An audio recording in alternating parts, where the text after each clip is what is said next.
이제 시작하겠습니다.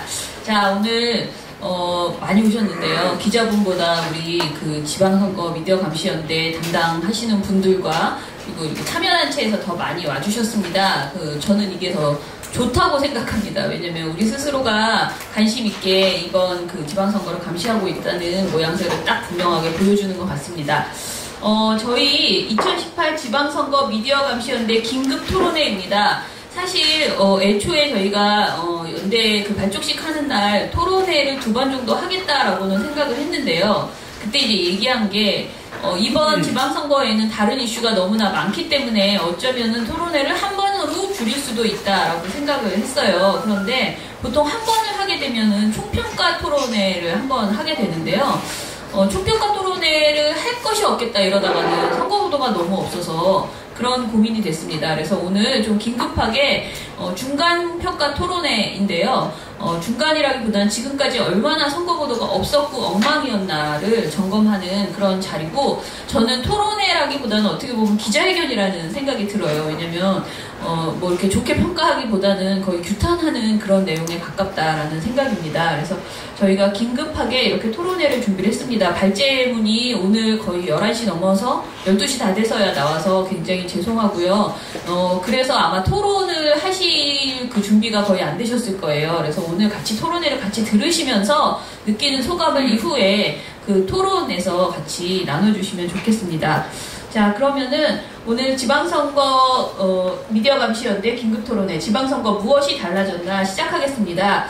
먼저 저는 민원연의 김원경이고요. 저는 여기 집행위원장입니다.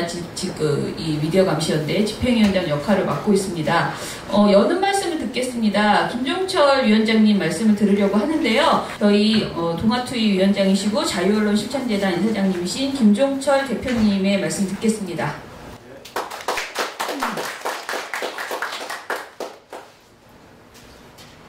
네, 아주 중요한 지방선거 그리고 국회의원 보선 날짜로는 이제 8일 남았는데 선거운동 기간은 뭐 딱 엿새 조금 더 남은 것 같습니다. 그동안 미디어 감시연대 젊은 일꾼들이 정말 고생을 많이 하셨습니다. 전 여기 공동대표라고 이름을 걸어놓고 실제로 일선에서 도와드리지 못해 죄송한데, 민원연 홈페이지에 거의 날마다 나오는 그 감시 보고서, 그걸 보면서 우리나라 언론이 이렇게 썩고 타락했는지 그 정도가 날로 심해지는 걸 느꼈습니다. 원자들을 위해서는 각 정당이 어떤 후보를 내세워서 어떤 정책을 가지고 어떻게 선의의 경쟁을 하는지를 알려주는 게 중요한데, 우리나라 언론은 신문, 방송을 막론하고 대부분이 주로 네거티브라고 말하는 것, 흑색 선전, 흥미 위주, 특히 극우 보수 언론 쪽에서는 이명박 박근혜 시절에 부역했던 자들의 실체를 밝히기보다는 오히려 그 체제를 되살리려고 노력하는 이런 보도가 줄고 있습니다. 여기 잠깐 보고서를 보니까 유민지 민주언론 시민연합 기획국장이라든지 대남, 여러분이 자세히 쓴 보고서에 그 네거티브의 현실이 나타나 있습니다. 특히 요즘 그 북한과 미국의 정상회담을 비롯해서 한반도의 평화체제 구축을 위한 세계적인 역사의 어떤 전환기에 특히 이 선거를 흐릴 목적인지 또는 그 평화운동의 재를 뿌릴 목적인지, 뭐 조선일보, 조선TV 같은 데는 무슨 핵폐기할 때 연막탄을 터뜨렸다든지 소설을 쓰는 그런 아주 극악한 행태를 보였습니다. 물론 이 감시연대에서 그런 것조차도 이번 지방선거와 관련해서 감시 일환으로 모두 밝혔습니다. 저는 마지막으로 한마디만 드리겠습니다. 이 감시연대 일꾼들은 정말 열심히 일해서 방대한 보고서를 만들었습니다. 이것은 제가 수십 년 동안 언론 생활을 하면서 이렇게 본격적인 선거 감시는 처음이었던 것 같고, 질과 양에서 그런 적은 결국 언론사에 없었다고 봅니다. 근데 제가 정말 안쓰럽게 생각하는 것은 이렇게 훌륭한 보고서가 매일 나오는데도 정작 언론에는 거의 보도가 되지 않는다는 것입니다. 물론 이 보고서를 본 현역 언론인들이 앞으로는 그래서는 안 되겠구나, 보도와 논평의 방향을 제대로 잡아야 되겠구나, 이렇게 반성하는지는 모르겠습니다만, 심지어는 진보 매체라고 불리는 신문 방송에도 이 미디어 감시연대의 일일 보고서 또는 개략적인 내용이 거의 보이지 않는다는 것, 매우 유감스럽고 안타까운 일입니다. 오늘을 계기로 앞으로 엿새 정도 남은 선거 때까지 감시연대 일꾼 여러분께서 더욱 열심히 일해 주시고, 여기 또 오신 언론인들이나 언론 관련 단체의 책임자들이 계시다면 여러 매체에 이 내용을 좀 더 적극적으로 보도해달라고 촉구하고, 촉구 정도가 아니라 강력히 요구해 주시기 바랍니다. 여러분 대단히 고맙습니다.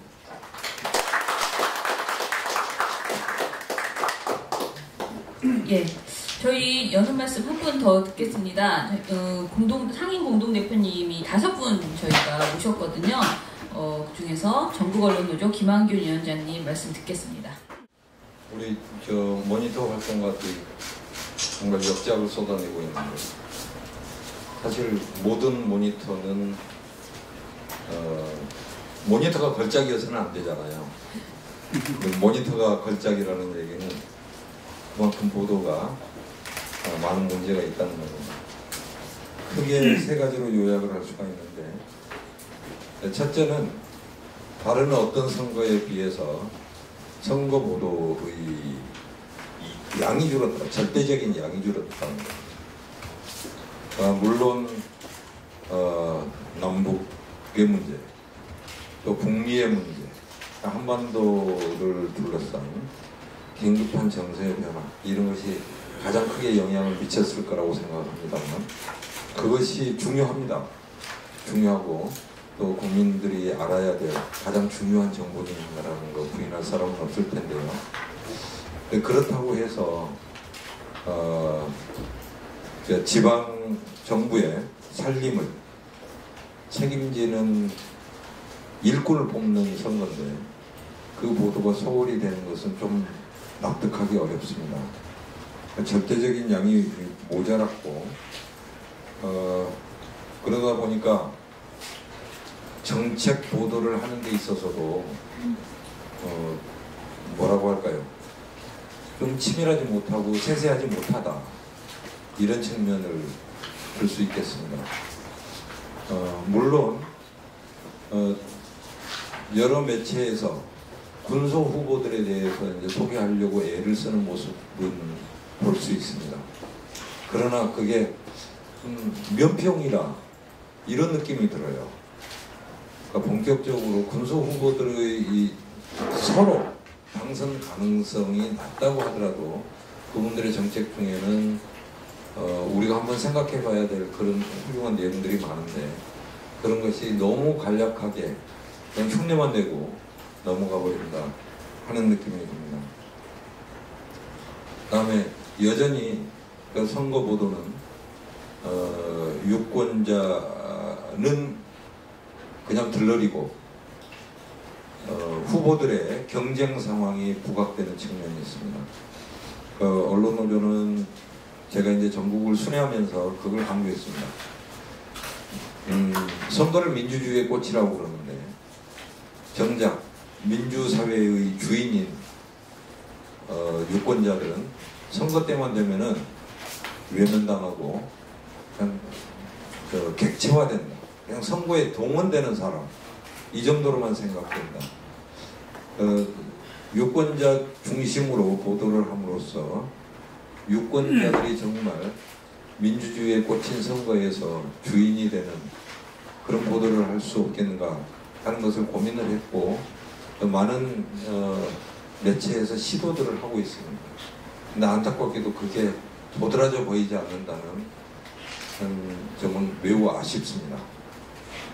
저는 여전히 이러한 문제 제기는 그냥 우리 언론을 비판하고 아프게 하자는 게 아니라 선거 보도가 더 성숙하고 우리나라의 민주주의를 위해서 기여해야 된다 하는 측면에서 좀 언론들의 많은 관심이 필요하고 실천이 필요하다고 생각을 합니다. 더운 여름날 그 모니터 하시느라고 애쓰시는 우리 일꾼 여러분, 활동가동 여러분께 정말 마음으로부터 깊은 감사를 드리고요.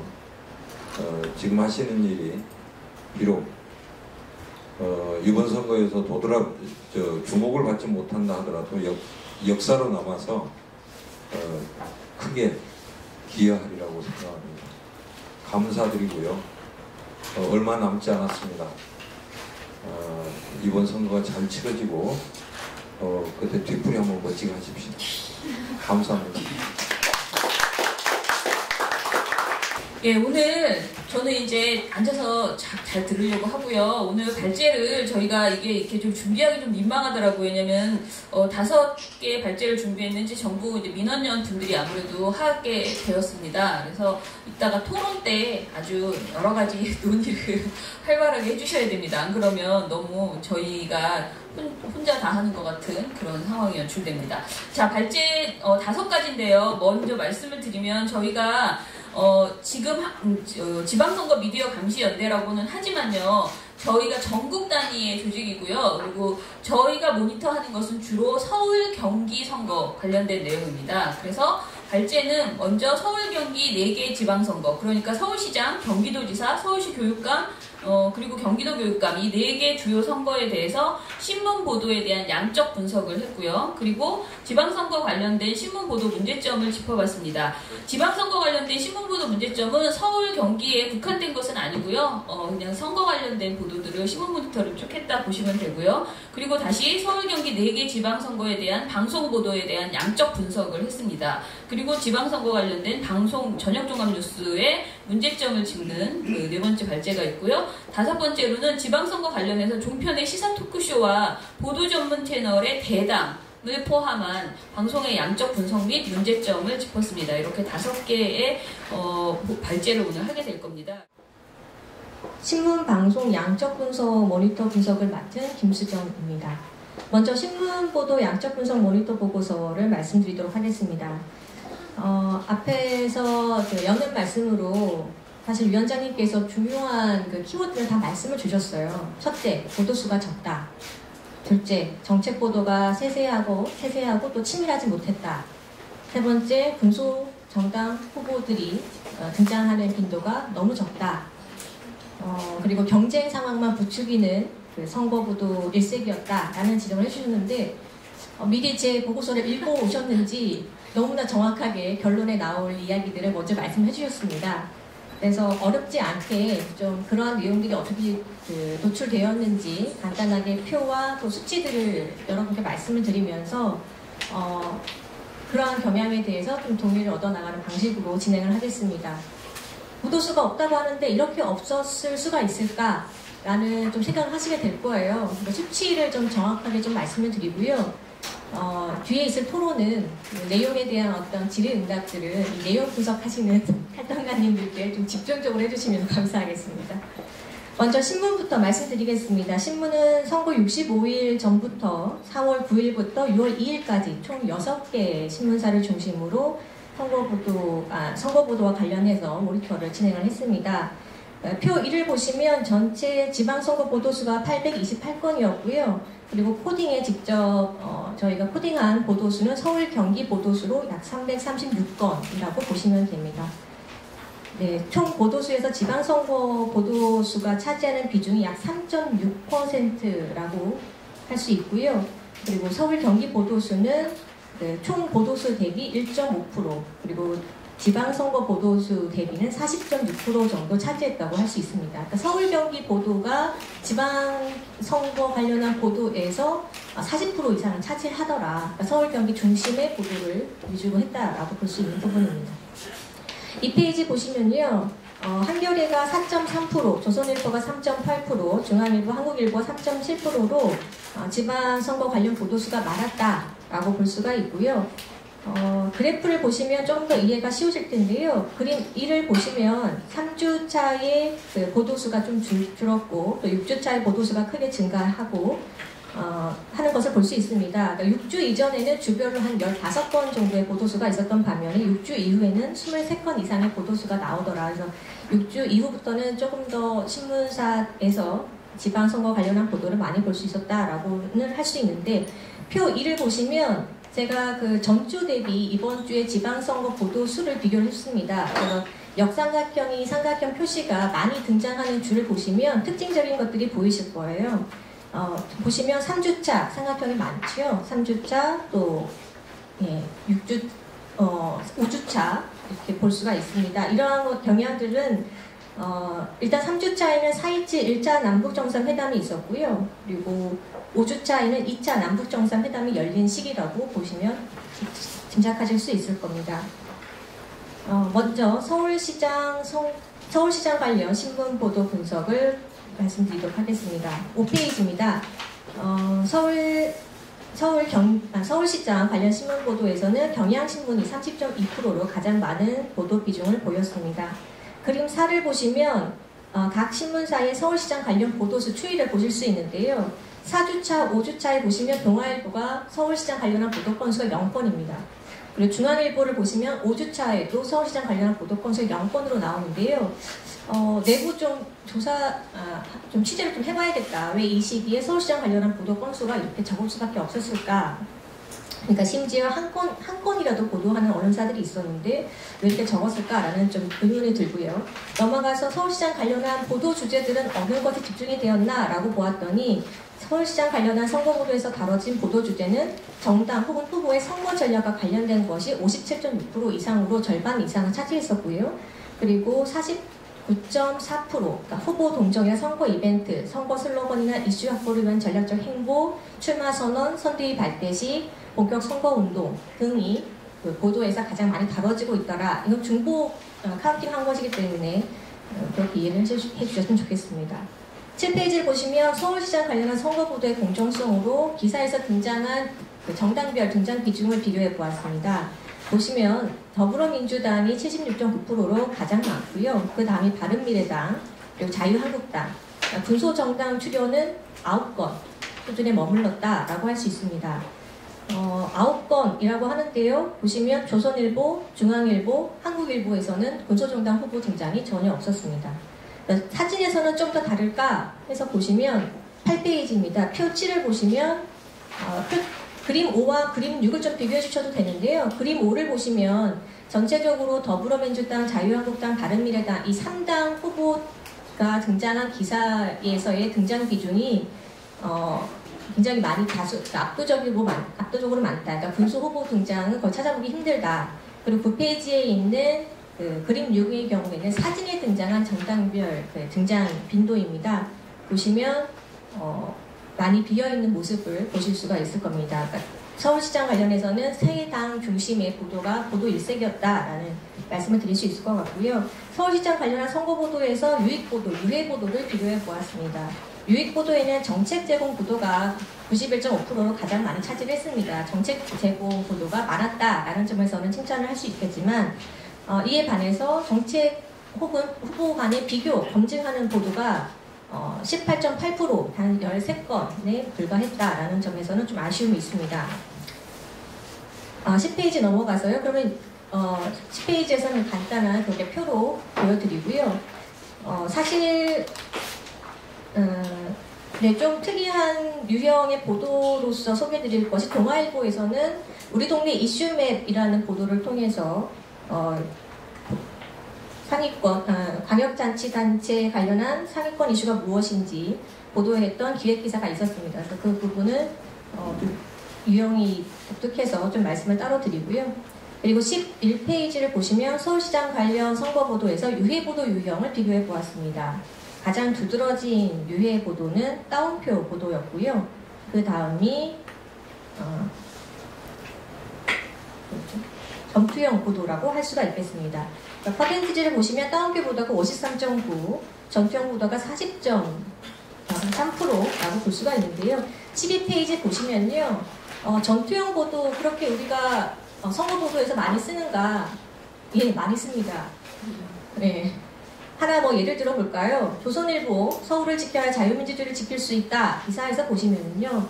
김문수 후보 인터뷰를 하는데 내용 중에 중간 제목이 달립니다. 이번 선거는 문 정부 폭주와의 전쟁, 전쟁 치를 능력 있는지 의문과 같은 것이 등장했었고요.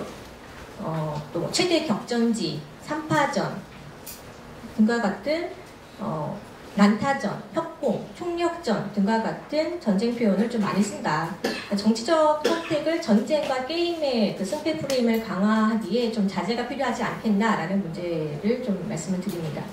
그 다음으로 익명보도 문제도 말씀을 드릴 수 있는데요. 익명보도는 특히 그 후보 공천을 둘러싼 내용이 있었을 경우, 그리고 선거 분위기가 뜨지 않아서 당 지도부의 고민이 있어서 이제 그러한 익명보도를 어쩔 수 없이 썼다라고 할 수 있겠지만,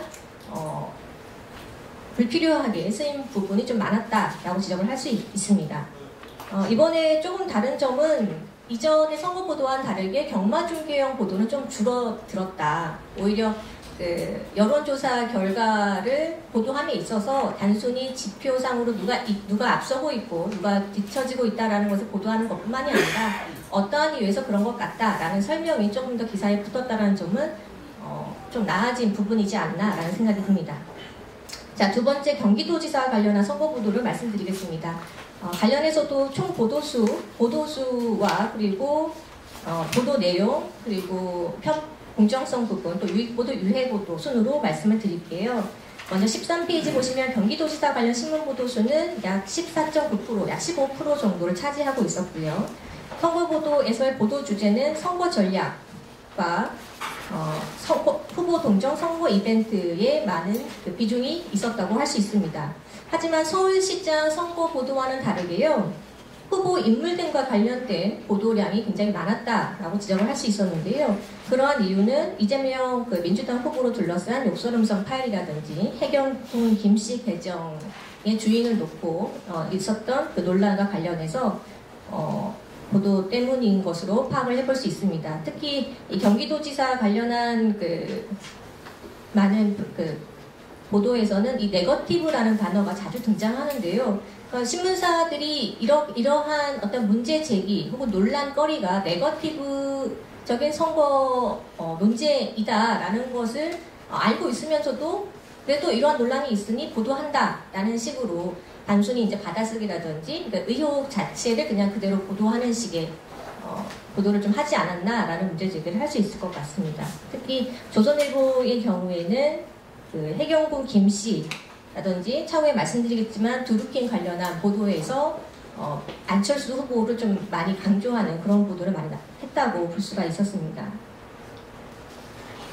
경기도지사 관련 선거보도에서의 공정성을 보시면은요, 페이지 17페이지입니다. 양대 정당 중심 보도가 일색이었음을 알 수 있습니다. 서울시장 보도는 세 당의 후보가 좀 중심적으로 다뤄진 반면에 경기도지사 선거보도에서는 그러니까 민주당 후보와 한국당 후보 중심의 보도 일색이었다라고 할 수가 있는데요. 특히 기사 내용과 사진에서 볼 수 있듯이 거의 뭐 정의당 후보라든지 또 기타 정당 후보의 그 사진이나 기사 내용은 거의 찾아보기가 힘듭니다.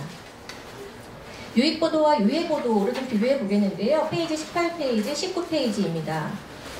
대체로 정책이나 공약을 언급한 경우는 좀 제한적이었다. 후보 간 경쟁 상황, 단일화 전략, 또 판세에 대한 선거 전략 기사가 우세했다라고 볼 수가 있습니다. 한겨레가 정책을 소개한 보도가 가장 많았고요. 중앙일보가 가장 적었다라고 할 수 있습니다. 유익보도에서 그 중앙일보의 기사 한 가지 좀 소개를 해드리자면 마지막 단락입니다. 그 이재명 욕설 너무 심했다 대 남경필 남의 가정사 왜 들추나 보도에서는 그 시민사회 여론을 소개한 것으로 분류를 했었는데요. 15일, 16일 양일간 그 민심득보를 다뤘던 보도여서 좀 특이했다라고 소개해 볼 수 있겠습니다. 경기도지사 선거에서 유해 보도로 가장 두각이 됐던 것은 따옴표 보도와 또 익명 보도라고 할 수 있습니다. 논란거리가 있고 또 그런 네거티브 공방이 계속되다 보니 익명 보도가 많았던 것은 당연해 보이고요. 따옴표 보도의 경우에는 앞서 말씀드렸듯이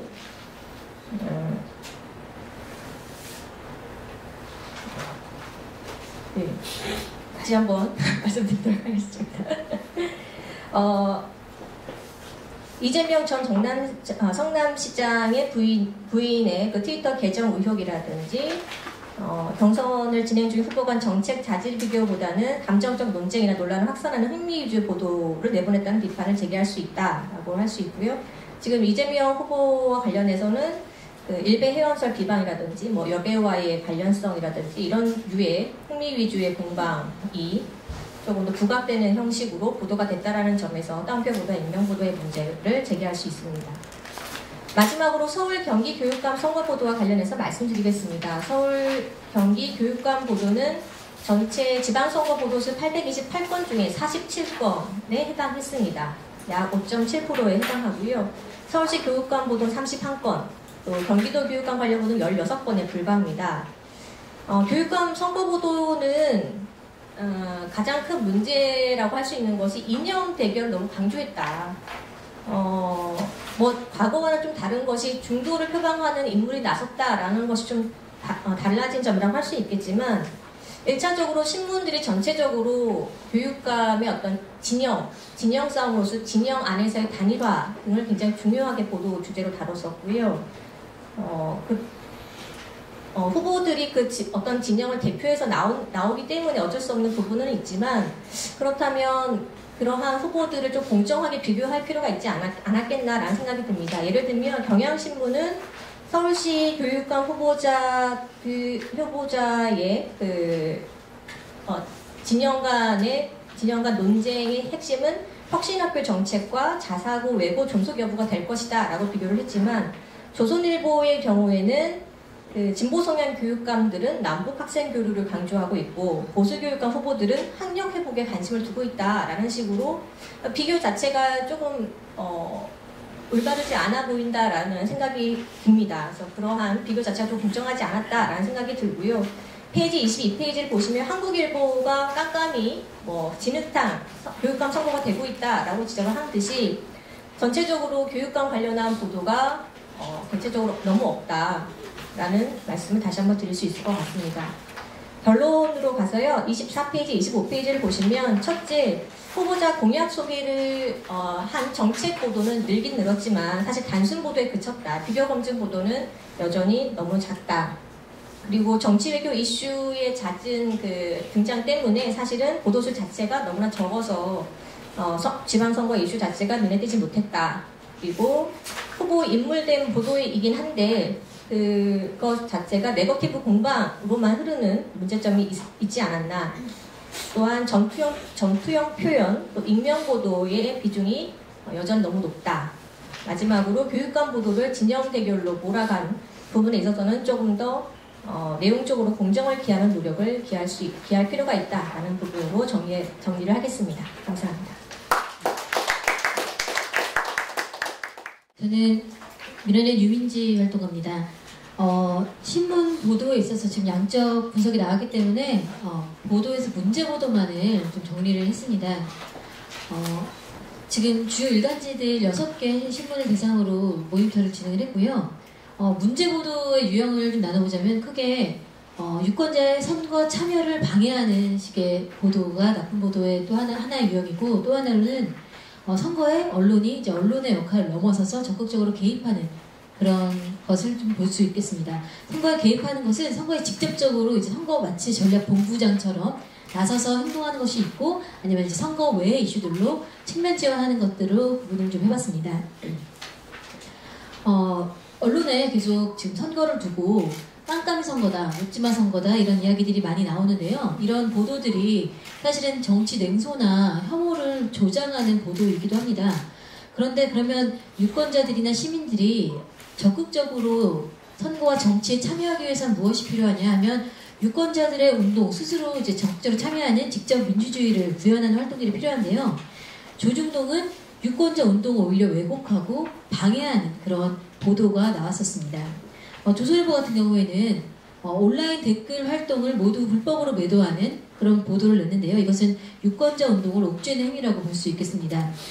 드루킹 논란이 심해지자 4월 21일 조선일보는 드루킹이 전부 아니다. 문바들의 댓글 부대라고 하는 전면 기사를 내서요. 드루킹의 매크로를 이용한 댓글 조작 혐의뿐만 아니라 온라인 공간에서 벌어지고 있는 정치운동 전체를 조작과 불법 인양 왜곡을 했습니다. 소제목이 문바들이 여론을 움직이는 법, 제2의 드루킹은 누구? 라고 하면서 문재인 대통령 혹은 정부 지지를 표방하는 온라인 그룹들을 불법 조작 세력인 양 묘사를 했습니다. 온라인에서 어떤 사안에 대해서 시민들이 자신의 정치적 의사를 표현하는 것은 오히려 장려되어야 할 행위라고 저는 생각을 합니다. 그럼에도 불구하고 시민들의 온라인 정치운동을 조작으로 치부하는 것은 바로 유권자들의 적극적인 정치 참여 행위를 부정하고 유권자 운동을 옥죄는 보도 행태라고 꼽아봤습니다. 또 하나는 민주노총이 최저임금 산입법이 조정과 관련해서 반발하면서 낙선운동을 벌이겠다 이렇게 선언을 했습니다. 이것에 대해서 조선일보와 중앙일보, 동아일보, 특히 이제 중앙과 동아일보는 이건 위법이고 초법적 행동이다 이렇게 낙선운동을 규정을 했습니다.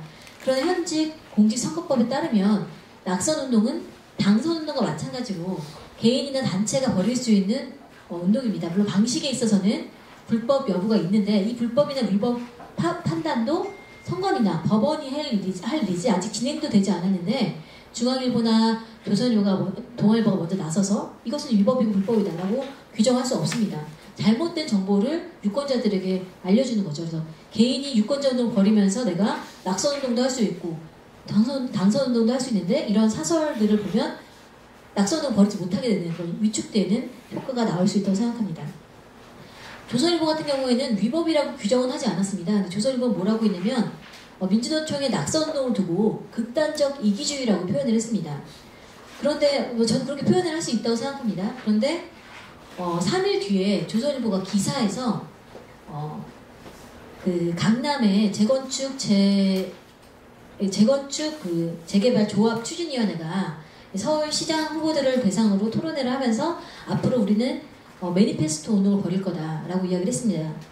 말은 매니페스토인데 결국에는 재건축이나 재개발을 빨리 추진해주지 않는 후보에 대한 낙선운동을 벌이겠다라고 하는 선언이었거든요. 근데 이것에 대해서 조선일보가 극단적 이기주의다 이런 표현을 쓰지 않고 오히려 이들의 그런 선언을 홍보해주는 기사를 실었습니다. 주최단체가 어디고 낙선운동을 벌이는 곳이 민주노총이냐 아니면 서미현이냐 이런 거에 따라서 조선일보의 논조가 달라진다라고 꼽아봤습니다. 중앙일보 같은 경우에는 노골적으로 이제 복지 의제에 관련해서 공짜라는 표현들을 반복해서 사용했는데요. 그러니까 공짜 타령을 해서 나라가 망할 거고 이제 그런 공약들이 지금 남발되고 있다라고 이야기합니다. 그러면서 불량 후보에 대한 낙마운동을 펼쳐야 한다 이런 주장도 있습니다. 근데 지금 공짜라고 이야기하는 복지공약 같은 경우에는 2010년 친환경 무상급식에서 시작된 복지 논쟁입니다. 이 논쟁이야말로 유권자들이 자신들의 의제를 만들어서 선거 의제로 삼은 유권자 운동의 어떤 전형적인 복지 공약 자체는 그런 것과 연결되는 건데 결국엔 우리가 낸 세금을 어떻게 분배할 것인가 하고 하는 유권자들의 적극적인 행위인데 이것을 두고 중앙일보는 복지라고 하는 공짜라는 병이 도졌다 이런 식으로 표현을 하면서 폄훼를 했습니다. 전쟁 용어 사용은 아까 양적 보고서에서도 지적이 됐었는데요. 유권자들을 그냥 객체로 전락시키고 주체로 만들지 못한다. 혐오를 부추긴다. 이렇게 해서 지양돼야 될 표현이라고 이야기되고 있습니다. 그런데 제가 제목과 중간 제목을 중심으로 좀 분석을 해본 결과 한겨레 신문에서 유독 전쟁 용어를 많이 사용하더라 이렇게 좀 보여졌습니다. 오히려 예년에 비해서는 전쟁 용어를 전면으로 내세우는 것들은 많이 줄었는데 한겨레 같은 경우에는 많이 보였고 특히 한겨레 지역면에서는 빈번하게 제목으로 중원혈투, 낙동강 혈투 이런 이야기들이 반복해서 사용됐다는 특징이 있었습니다. 이거 외에 혈투, 탈환 뭐 이런 표현 이외에 격전지라는 표현은 너무나 많이 사용하고 있기 때문에 제가 따로 짚지 않았고요. 격전지는 기사와 제목 이런 곳에서 모든 곳에서 사용하고 있다 이렇게 보시면 되겠습니다. 이것이 이제 유권자 참가 참여를 방해하는 문제보도 유형이었고요. 다음으로 이제 신문들이 적극적으로 선거 운동원이 되어서 뛴 것처럼 보이는 그런 문제 보도들을 좀 짚어보도록 하겠습니다. 우선 선거 운동이 막 시작되고 나서 조선일보가 탄압받는 야당 이미지를 만들었습니다. 당시 이제 공천이 확정되고 있는 시기였는데요. 자유한국당에서 울산 후보에 대해서 김기현 후보에 대해서 경찰이 이제 측근을 조사를 벌이는 일이 있었죠. 그런데 이제 창원시장 후보가 또 공천되자마자 그날 경찰이 그 후보에 대해서 소환 일정을 공지를 했다는 겁니다. 그런데 이게 경남지방경찰청이 사실이 아니다. 소환 일정은 이미 20일 전부터 이야기가 됐던 거다. 그 후보랑 이렇게 입장을 냈는데 입장을 냈음에도 불구하고 조선일보가 그 다음날 1면, 8면, 사설 다 통틀어서 지금 이 정부가 경찰이 자유한국당을 노골적으로 탄압하고 있다. 이러면서 군부 독재 시절에도 없었던 야당 탄압이다. 이런 표현을 쓰면서 적극적으로 옹호하고 나섰습니다. 이거는 자유한국당이 스스로 낸 논평과 굉장히 똑같은, 굉장히 유사한 사설 내용이었고요. 자유한국당이 그때 가지고자 했던 이미지가 이 탄압받는 야당 이미지가 강조되면 보수 유권자들이 실제로 지지율이 올라가는 효과들이 나타났다는 겁니다. 울산의 사례를 두고 그래서 창원까지 연결시킨 건데 조선일보가 그것에 굉장히 적극적으로 참여하는 모습을 보였다라고 보여집니다. 중앙일보 같은 경우에는요. 서울시장 관련된 보도에서 저는 주구장창 단일화 이렇게 이야기를 했는데요. 5월 2일날 칼럼, 그리고 5월 11일날 칼럼, 그리고 5월 21일날 칼럼, 5월 30일 칼럼 한 달 동안에 4번의 칼럼에서 서울시장 단일화를 촉구했습니다. 반복해서 촉구했는데요. 내용은 이렇습니다. 단어는 40여일간 단일화 논란이 어떤 형태로든 이어질 가능성이 다분하다. 이게 5월 2일 날이었고요. 11일 날에는 아직 시간이 남아있다. 21일 날에는 단일화 운동엔 열흘의 시간이 주어져 있다. 그리고 30일에는 아직 지켜볼 여지가 적지 않다 하면서 진행이 되지 않고 있거든요. 지금 안철수 후보와 김문수 후보의 단일화가 사실 계속 삐걱거리고 있는데 이 중앙일보는 전면을 터는 칼럼을 통해서 계속 반복적으로 단일화를 요구를 했습니다. 그런데 문제는 칼럼뿐만 아니라 이런 경향이 기사에서도 나타나는 겁니다. 중앙일보가 서울시장 김문수 후보를 단일화 이슈가 없이는 한 번도 집중 조명하지 않았습니다. 그러니까 안철수 후보 같은 경우에는 이제 출범한다, 뭐 선언을 했다, 뭐 이런 식의 안철수 후보는 이런 공약을 갖고 있다. 그리고 전면 인터뷰도 실어주고 이런 보도들을 계속 내고 박원순 후보 같은 경우에도 전면 인터뷰라든가 내용들을 달아주는데 김문수 후보는 뭐 출범 선언을 해도 달아주지 않고 이렇게 계속 없는 것처럼 보이지 않는 것처럼 하면서 단일화 이슈가 있을 때만 계속 김문수 후보를 갖고 오는 이거는 저는 칼럼을 넘어서서 기사에서 이런 식의 편파적 보도를 하고 있는 것은 형평성에 어긋난 문제이기도 하지만 또 하나는 또 굉장히 선거 전략 본부이냐 이렇게 중앙일보가 나선 거는 큰 문제라고 생각합니다. 그리고 여당 후보의 네거티브에 집중하는 조선과 중앙의 모습을 볼 수 있는데요. 아까 경기도지사 후보 이재명 후보에 관련된 거에서는 자유한국당이 집중 네거티브 대상으로 뽑은 게 바로 이재명 후보입니다. 근데 5월 13일 날 자유한국당이 먼저 욕설 파일을 들었는데 이걸 공개할지 말지 고민 중이다 하면서 군불대기를 시작을 합니다. 했더니 그 다음날부터 중앙일보가 4일간 이 내용을 사실 공개도 되지 않고 뭐 들어가지 않은 내용인데 공개하겠다는 내용만을 두고 4일간 5건의 보도를 냅니다. 3일 동안은 이걸 관련된 공방을 계속 다룬 거고요. 그 정당들이, 그러니까 홍준표 대표는 이 파일이 뭐 너무나 심각하다 이런 식으로 얘기했다는 결국 자유한국당 관계자의 말을 빌어서 계속 비판하는 건데 마지막 4일째 되는 날에는 아까 유익 보도를 뽑으셨는데 양쪽에서는 시민들의 목소리라고 하면서 똑같이 그거를 확대 재생산하는 형태로 이어졌다고 저는 판단을 하고 있습니다. 24일날 자유한국당이 홈페이지에 욕설 파일을 올리자마자 이번에는 조선일보가 저는 그걸 따라갔다고 보는데요.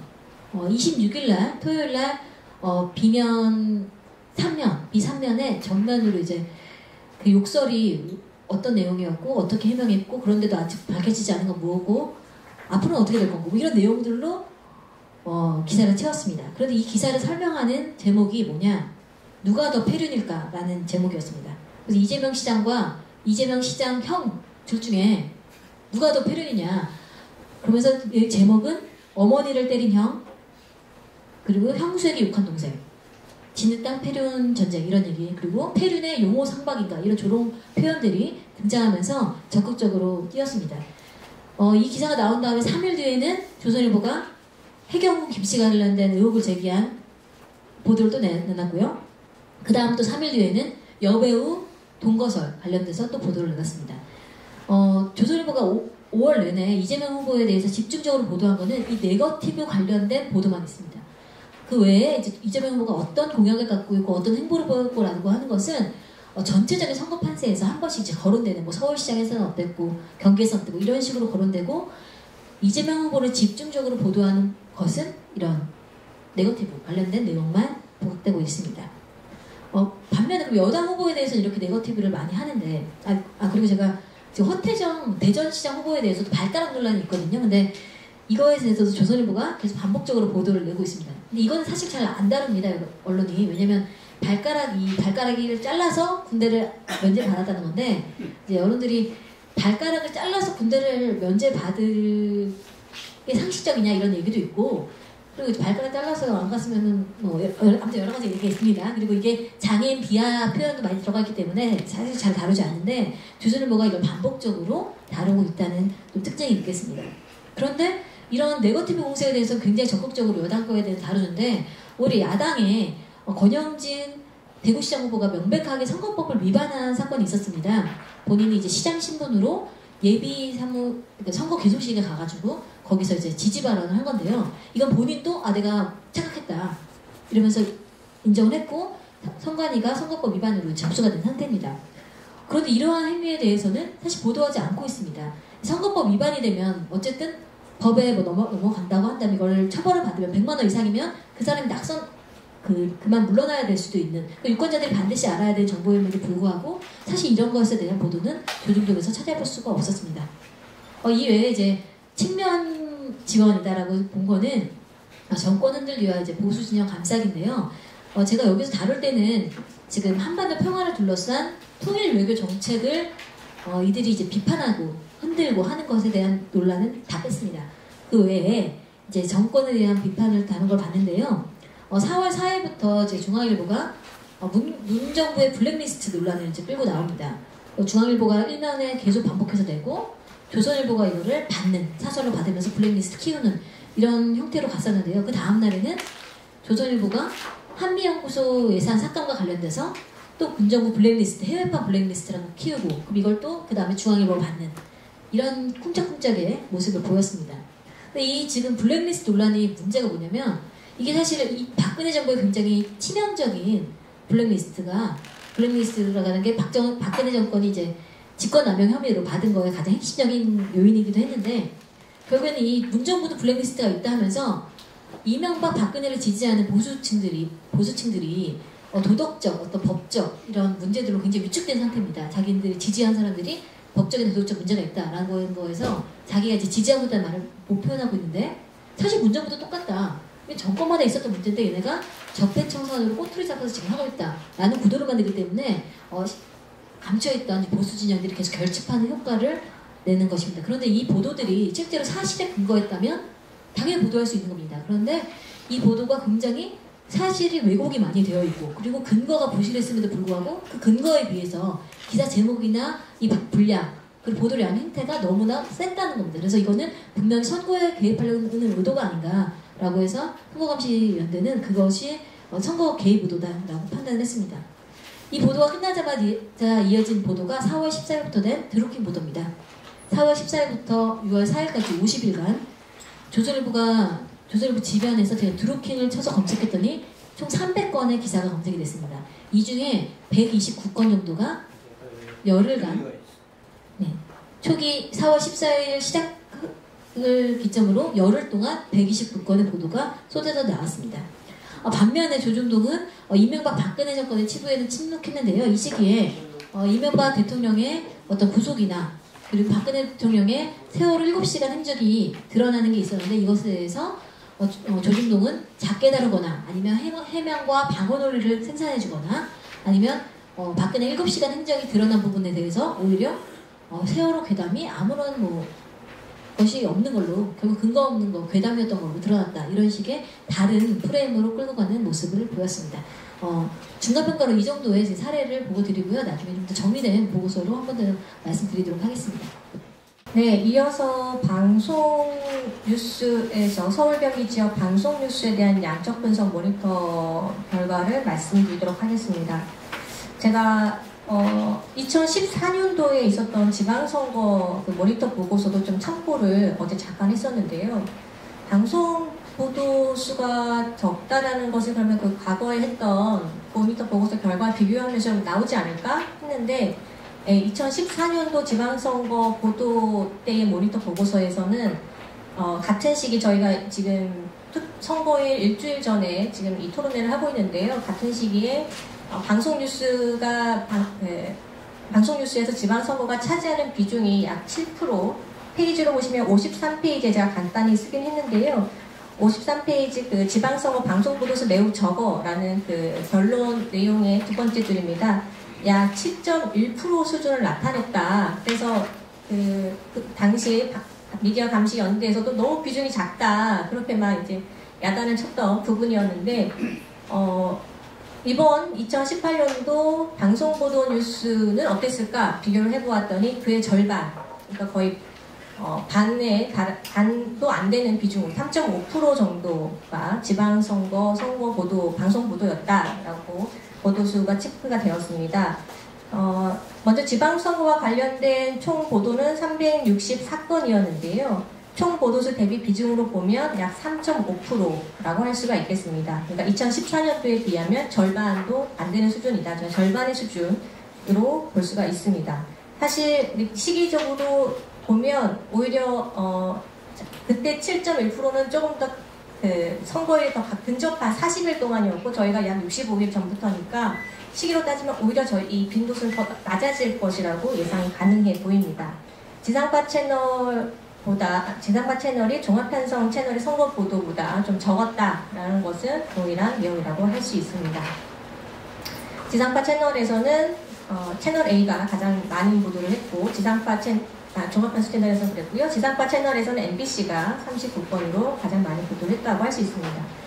38페이지 그림 1을 보시면요. 전체 방송 보도의 그 추이를 그래프로 보실 수 있습니다.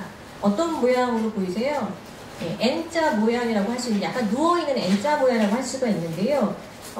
민주당 그 서울시장 경선 등과 같은 이제 이슈들이 있었을 때 반짝 2주차까지 보도수가 늘었지만 3주차, 4주차, 5주차, 6주차, 7주차까지 그 보도수가 증가하지 못하고 감소세에 제자리 걸음하고 있는 모양을 볼 수가 있습니다.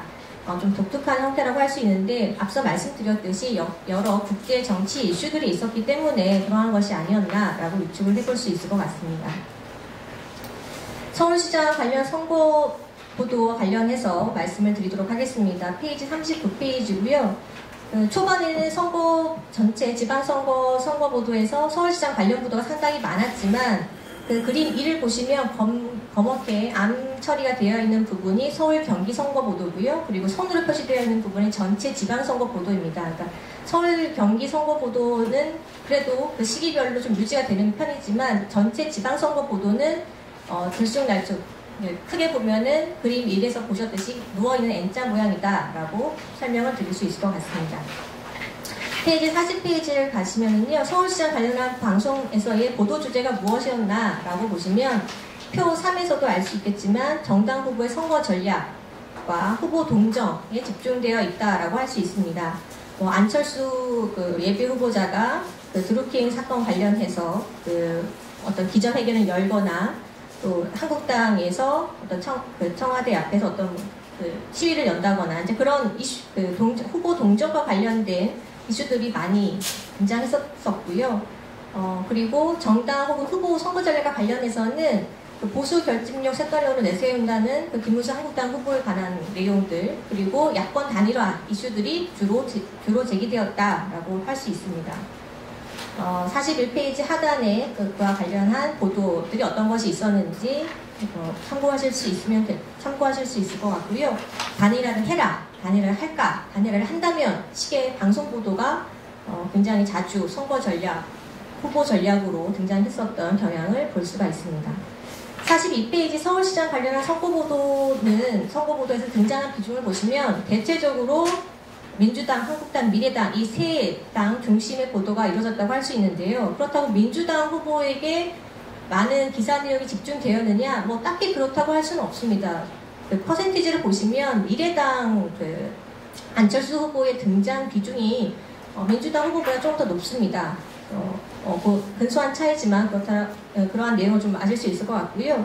그리고 군소정당, 기타 정당, 정의당이라든지 군소정당의 등장 비중을 보시면 정의당은 9건, 기타 정당은 6건 밖에 차지하지 못합니다. 그러니까 방송에서는 거의 그 군소정당 후보자라든지 서울시장의 그 세 정당에서 나온 후보자 말고는 거의 등장하지 않았다라고 해도 무방할 정도로 보도가 되지 않았음을 좀 말씀드릴 수 있을 것 같고요.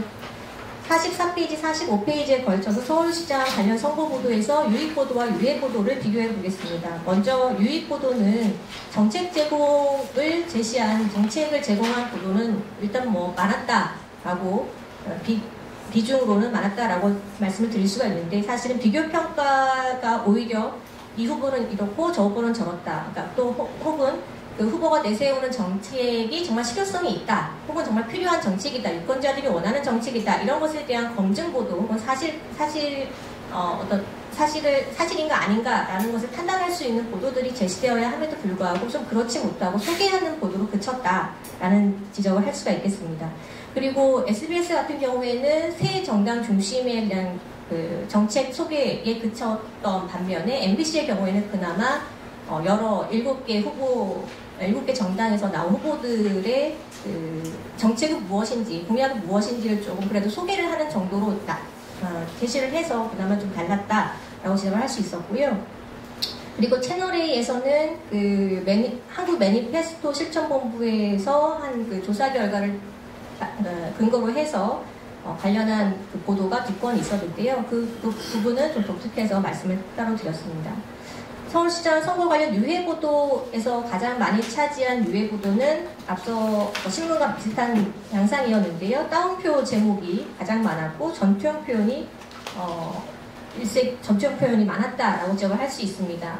따옴표 보도는 TV조선에서 가장 많았는데요. 한번 내용을 보시면 박원순 차기 대선 얘기는 예의 아니다. 김문수 올드보이는 경험 많다는 뜻. 안철수 아지트가 여기뿐이겠나? 안철수, 최순실도 울고 갈 국기문란. 안철수, 여론조작, 고문보다 지도. 안철수, 댓글 조작 아닌 장난. 안철수, 생각 바뀐 건지 해명해야. 나와 같은 따옴표 보도를 이용한 그러한 보도 유형이 좀 많았다라고 할 수가 있겠습니다. 다음으로 경기도지사 선거보도와 관련해서 말씀드리겠습니다. 지방선거 보도수에서 경기도지사 관련 보도수는 약 18.7% 정도를 차지를 했고요. 2주와 6주, 8주의 보도량이 조금 높은 것 외에는 특징적으로 보도량이 크게 늘거나 줄었다고 볼 수가 좀 없었다.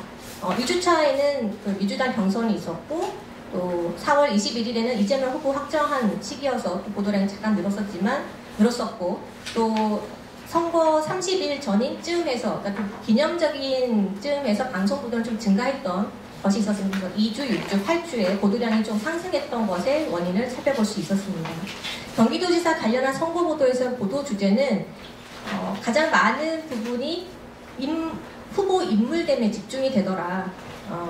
후보 인물됨은 후보자의 능력, 도덕성, 청렴도 등과 같이 후보 개인이 어떠한 인물인가를 표시하는 내용으로 저희가 코딩을 했는데요. 이재명 더불어민주당 후보를 둘러싼 여러 네거티브 선거 의혹과 관련해서 남경필 한국당 후보가 언급하거나 비판하는 내용들이 이 보도 주제로 좀 중복 코딩이 되었습니다. 그래서 방송에서 대체적으로 경기도지사 관련한 보도는 누구는 나쁜 놈, 누구는 도모해서 좀 의혹이 있는 사람, 좀 논란이 되고 있네 라는 식의 보도가 굉장히 크게 부각이 됐다.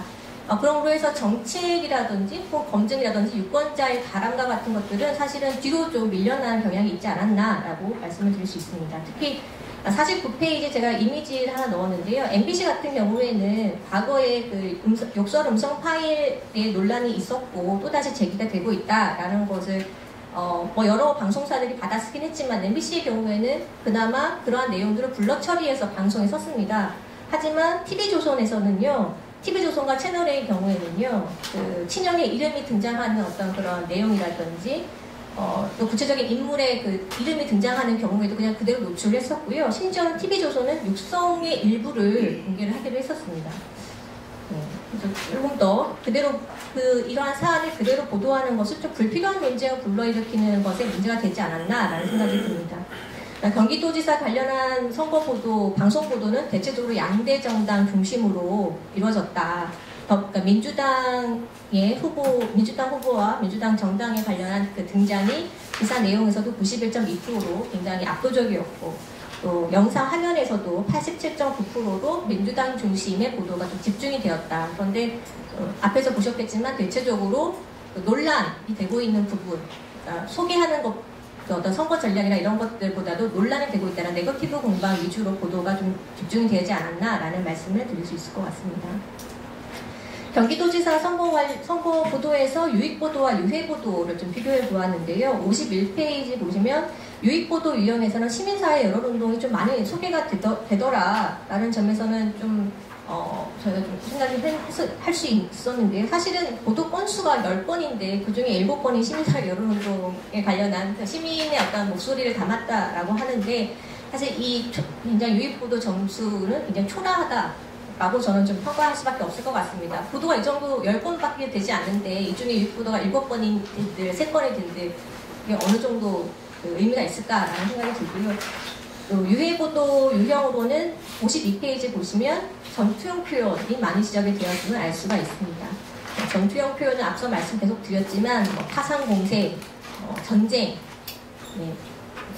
난타전, 이런 같은 격전지와 같은 표현들이 방송 뉴스에서조차 굉장히 일반적으로 쓰이는 표현이더라라는 것을 좀 지적을 해볼 수 있을 것 같습니다. 심각한 부분은 마지막 부분인데요. 서울 경기 교육감 선거보도와 관련해서 사실 그거를 그러니까 독자적인 그 보도 리포트로 다룬 보도는 사실 한 건도 없었습니다. 그나마 MBC에서 여론조사 결과를 다루면서 서울시 교육감 그 후보자의 여론조사 교육감과 관련해서 예비 여론조사를 했습니다라는 그 보도건 외에는 단 한 건도 없었습니다. 그런 부분에서 좀 문제가 있지 않았나라는 생각이 드는데요.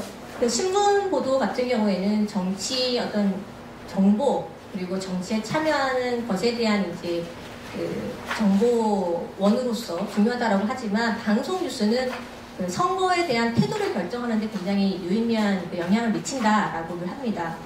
그런데 이번에 방송 보도를 대체적으로 보면 대체적으로 그냥 관람하는 식의 전혀 그 유권자들이 참여하는 것은 그냥 제한적이었지 않았나라는 것을 말씀드릴 수가 있는데요. 첫째는 방송 보도수가 너무 적었다. 그러니까 어떤 후보자들이 어떤 정책을 가지고 있는지, 후보자들이 어떤 공약을 어떠하기 위해서 뽑았고 그런 것들 어떻게 추진할 것인지, 그것이 실효성이 있는지, 그것이 정말 유권자에게 필요한 정책인지 이런 것들을 보여주는 부분은 극히 적었다라는 것을 지적해 볼 수 있고요. 후보 동정이나 후보의 선거 전략 보도는 굉장히 늘었죠. 후보 단일화를 할 건가, 하지 말 것인가, 한다면 어떻게 될 것인가, 언제 해야 될 것인가와 같은 그런 훈수 보도는 늘었습니다. 후보가 어디에 가서 선거 유세를 했고, 어디에 가서 어떤 발언을 했고, 이런 보도는 정말 많죠. 하지만 정작 유권자들에게 필요한 본질적인 선거 보도인가? 라는 부분에서 좀 의문을 제기하고 싶습니다. 세 번째로는 군소정당 후보자가 전혀 보이지 않았다는 것입니다. 그나마 MBC에서 여러 번에 걸쳐서 두세 건 이상의 보도 속에서 정의당이라든지 혹은 녹색당, 일부 그 당 후보자들이 등장해서 그들만의 나름의 독특한 그 정책을 소개하는 기회를 가지긴 했는데요. 그 외에는 거의 방송 보도에서는 찾아보기 힘들더라. 마지막으로 다시 한번 저 강조를 좀 드리고 싶은데요. 교육감 관련한 방송 보도가 이렇게 없어져도 되나? 교육감 선거에 무용론이 나오는 이유, 저는 좀 다시 되묻고 싶습니다. 방송에서 너무나 보도를 하지 않은 그 책임은 어떻게 할 것인가라는 질문으로 다시 드리고 싶습니다. 이상입니다. 네, 방송사 저녁 종합 뉴스 모니터 결과를 말씀드리겠습니다.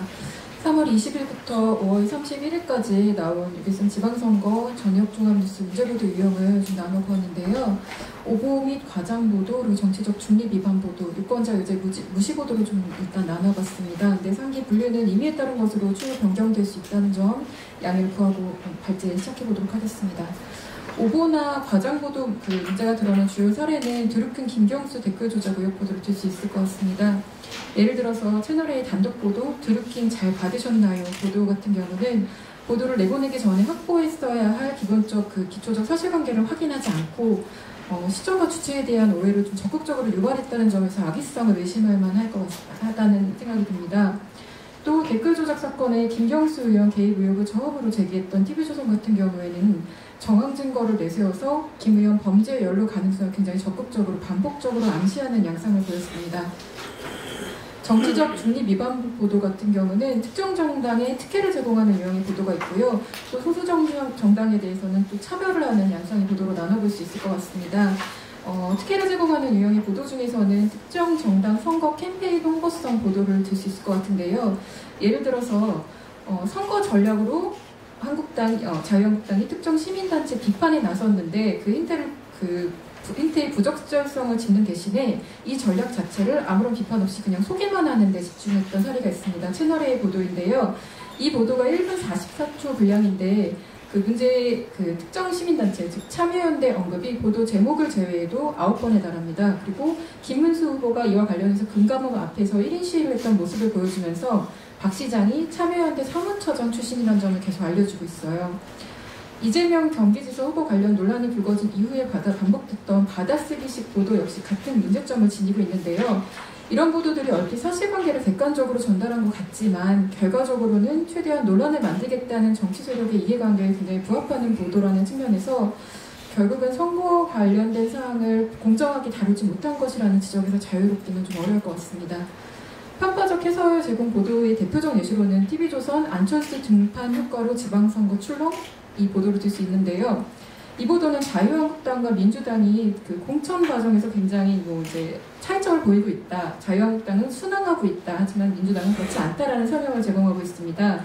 그러면서 자유한국당 당대표가 역할을 하고 있기 때문에 라는 해설을 제공하고 있는데요.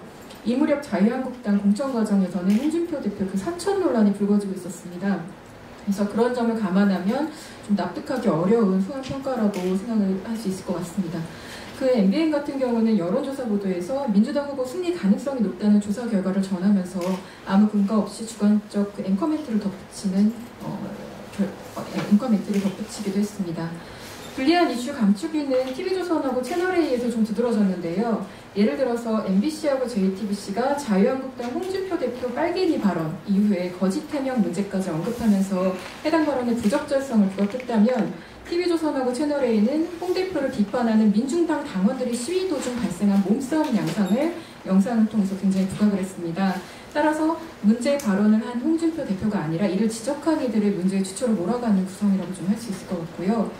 소수정당 차별은 아까 양적 분석에서도 나왔지만 정당 및 후보 노출 빈도 자체가 적었는데요. 그것뿐만이 아니라 소수정당 입장에서 중요한 이슈 자체를 무시해버리는 양상으로도 나타났습니다. 예를 들어서 지난 3월 민주당과 자유한국당 주도로 4인 선거구 신설이 무산이 됐는데요. 그 이후로 TV조선이 지금까지 해당 사안을 일체 보도하지 않고 있습니다.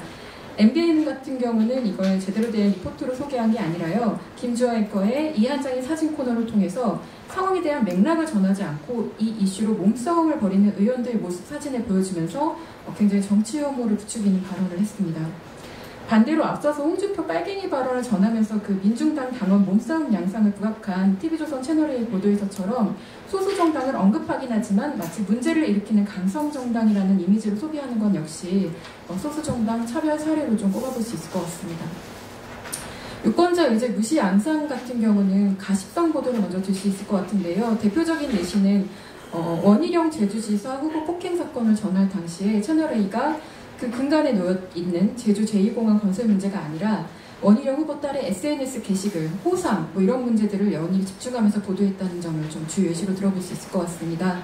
또 정당 중심주의적 보도에는 판세 분석, 정당, 선거 전략 소개 등이 모두 포함이 되는데요.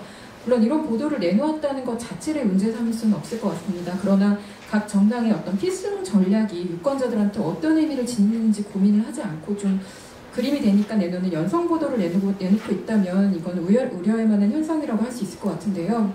실제 5월 31일 공식 선거운동이 시작된 직후에 7개 방송사가 모두 선거운동 양상과 전략을 소개하는 연성 보도를 쏟아냈습니다. 근데 이런 보도를 다 살펴보면 그림이 된다는 것 외에 아무 가치가 없는 거 아닌가라는 좀 의문이 들었습니다. 편견을 근간으로 한 공약 해설 보도의 대표적 사례로는 채널A 묻지마 복지정책 비판 보도를 꼽아볼 수 있을 것 같은데요. 이 보도는 이제는 야당 후보들도 공짜 공약을 앞다퉈 쏟아내고 있습니다 라면서 복지 공약에 부정적 인식을 지닌 일부 시민의 목소리만 나열했습니다. 그런데 문제는 이 공짜 공약이라고 하는 것들이요, 다른 엄청난 공약도 아니고 고교 무상급식 관련된 이야기예요. 이런 논조의 보도를 내놓았다는 점에서 채널A가 자사 입맛에 맞게 현실을 왜곡한 것 아니냐는 지적을 피하기는 좀 어려울 것 같습니다. 이상으로 방송 발제 마치도록 하겠습니다. 네, 마지막으로 종편 및 보도 전문 채널, 시사 프로그램 그리고 뉴스 대담 발제하는 민원회에서 종편 보고 있는 이봉우라고 합니다. 반갑습니다. 네, 감사합니다. 발제에 앞서서 제가 이렇게 앞에 나와서 발표하고 있지만 사실 민원위원 김규명, 엄재희, 임동준 3명의 활동가와 인턴하고 계시는 정은경님까지 실제로 하루에 4-5개 프로그램을 하루 종일 보면서 고생하고 계십니다. 그분들께 먼저 감사의 말씀 드리고요. 저희 종편 그리고 보도 전문 채널 같은 경우에는 종편 4개사 그리고 YTN과 연합뉴스TV의 총 33개 프로그램을 4월 6일부터 5월 31일까지 8주간 2달간 모니터했습니다. 해당 프로그램은 종편 4개사 같은 경우에는 편성표 상에 있는 모든 시사 대담 프로그램입니다. YTN과 연합뉴스TV는 뉴스를 하루 종일 방송하는데요. 뉴스 중간중간에 전문가와 대담을 합니다. 이렇게 종편하고 똑같은 구성으로 방송이 이루어진다고 보시면 되겠는데요. 그 뉴스 대담 시간을 합치면 한 프로그램당 짧게는 15분, 길게는 1시간까지 대담이 이루어집니다. 그래서 그런 부분들, 보도가 아닌 전문가 대담만을 저희가 체크해서 모니터를 했습니다. 사실 총평을 먼저 짧게 말씀을 드리자면은 앞서 신문과 방송 뉴스에서 나왔던 문제점들, 정책 공약이 너무 없다, 특정 지역 및 특정 정당에 편향되어 있다, 이런 문제점들이 굉장히 극대화된 채로 나타났다, 이렇게 정리할 수 있겠습니다. 특히 종편이 특히 그렇습니다. 그래서 차근차근 통계를 보면서 최대한 짧게 말씀을 드리겠습니다. 먼저 62페이지에 있는 첫 번째 표부터 말씀을 드리겠습니다. 일단 종편 및 보도 전문 채널에서 전체 방송 중 선거 이슈에 할애한 선거의 비중은 22.6%였습니다. 사실 이거는 아까 보셨던 신문과 방송의 양적 분석에 비교하면 상당히 높은 수치입니다. 신문 같은 경우에 3.6%, 방송은 3.5%에 불과했었는데요. 물론 높긴 하지만은 이거는 종편과 보도 전문 채널이기 때문에 가능한 수치입니다. 아까 말씀드렸지만 종편 같은 경우에 통상적으로 하루에 5개 정도 프로그램, 시사 대담 프로그램이 편성되어 있습니다.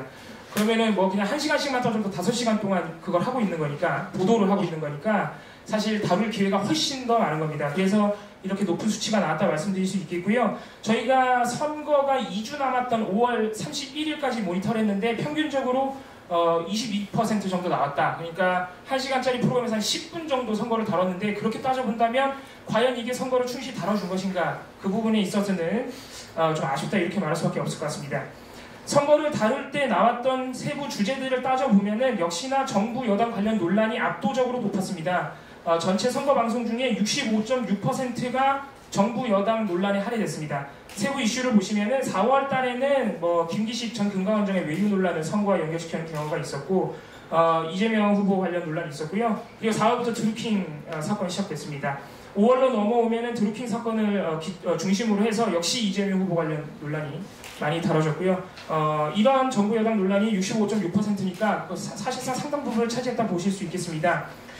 이렇게 정부 여당 논란에 선거 방송이 집중이 되다 보니까 사실 저희가 여타 과거 다른 선거에서 너무 이런 보도만 하지 말라고 지적했던 단순 행보나 판세 분석, 이거 사실 굉장히 손쉽게 할 수 있는 보도들인데요.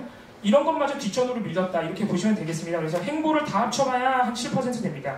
또 판세 분석도 다 합쳐봐야 한 7%밖에 안 됩니다.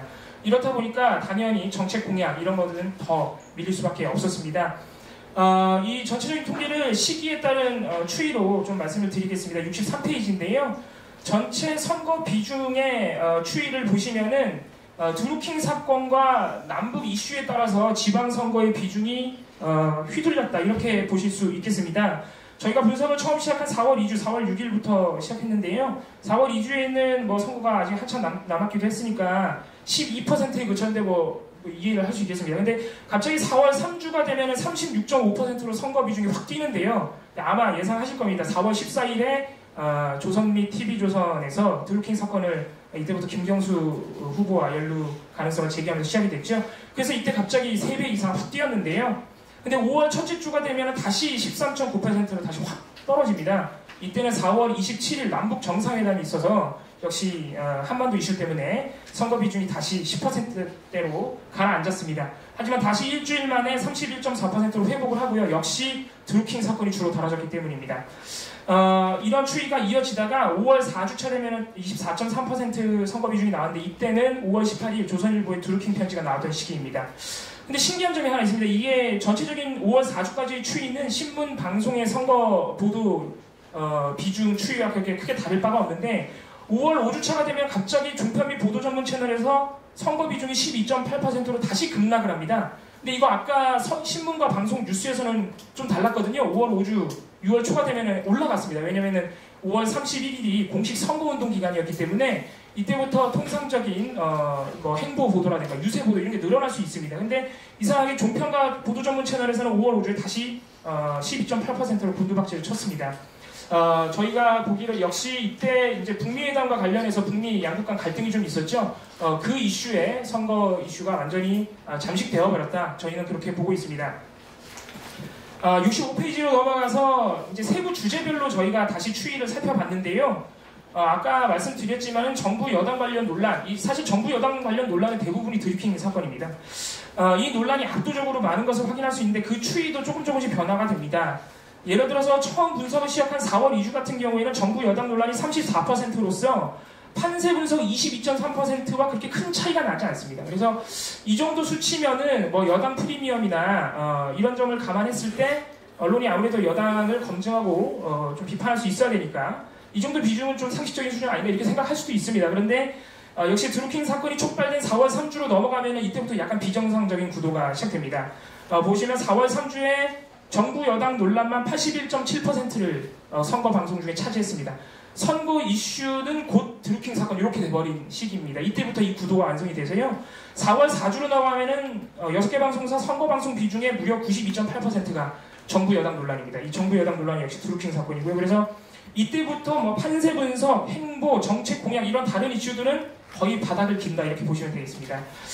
그러다가 5월 1주가 되면은 정부 여당 논란이 약간 조정기를 거치는데요. 역시 이때는 드루킹 사건 자체가 한 달이 넘어가니까 약간 피로감도 있었고요. 다른 의혹이 나오지 않는 상황이기도 했고 남북 이슈가 워낙 큰 상황이었기 때문에 드루킹 사건도 약간 조정기를 거쳤다 이렇게 보시면 되겠고 역시 5월 4주에 이때가 5월 4주가 이제 드루킹 편지가 보도된 시점인데 잠잠했던 정부 여당 논란 방송 비중이 5월 4주에 다시 70%대까지 올라가는 것을 볼 수 있습니다. 역시 방송사들이 드루킹 사건을 위주로 선거를 보도하다 보니까 이렇게 세부 주제 비중에서도 비정상적인 구도가 나왔다 이렇게 보실 수 있고요. 그나마 다행인 점은 5월 5주가 되면 이게 약간 역전이 되는데요. 5월 5주가 되면 전체적인 선거 방송 비중 자체는 급락을 했지만 선거 방송 안에서의 주제 구성 비중은 어떻게 보면 좀 정상화가 됐습니다. 이때 처음으로 판세 분석이 정부 여당 논란 비중을 앞질렀습니다. 그래서 드루킹 사건에 대한 어떤 피로감 그리고 특검으로 넘어가면서 이제 조금 언론 보도들도 잠잠해진 감이 있고요. 그래서 그런 영향을 받아서 판세 분석과 행보가 조금씩 늘어나면서 정부 여당 논란의 비중도 줄어들었다 이렇게 볼 수 있겠습니다. 네, 다음으로 66페이지 이거는 저희가 종편 및 보도 전문 채널에서 어떤 지역을 다루고 있는지를 살펴본 건데요. 아까 신문, 방송, 뉴스에서도 나왔지만은 지역 편중이 굉장히 심각한 상황입니다. 그러니까 종편 및 보도 전문 채널에서는 그 서울 경기 지역에 대한 지역 편중이 훨씬 더 심각하다 이렇게 보실 수 있겠습니다. 아까 신문, 방송 뉴스 양적 분석에서 신문은 40% 정도, 방송 뉴스는 45.9% 정도가 서울 경기에 집중됐는데 종편 보도 전문 채널 같은 경우에는 서울과 경기도로 합치면 60%가 됩니다. 그러니까 그만큼 서울 경기 지역에 대한 편중이 더 심했고 그 외 지역들은 보시면은 저희가 퍼센테이지를 체크할 수 없을 정도로 뭐 1분, 3분 뭐 이렇습니다. 그러면 사실상 2달간 방송했는데 1분 방송하는 건 안 했다고 봐야겠죠. 예.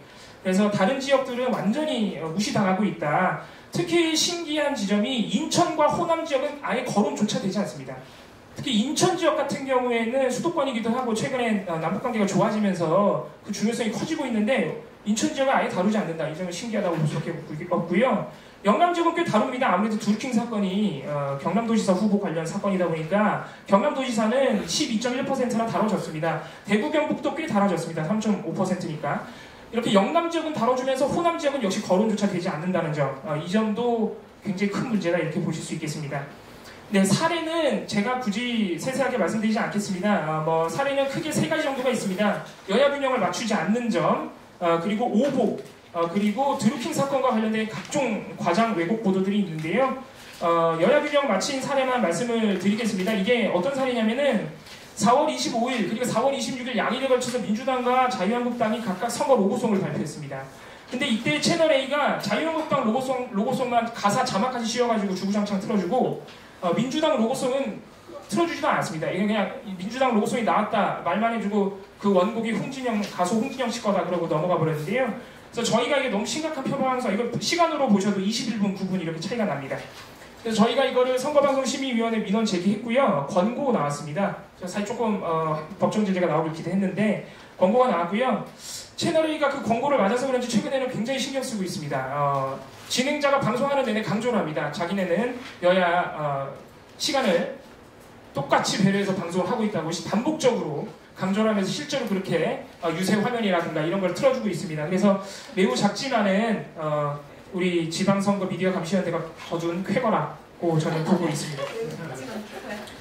네, 종편 및 보도 전문 채널 발전을 여기서 마치도록 하겠습니다. 감사합니다.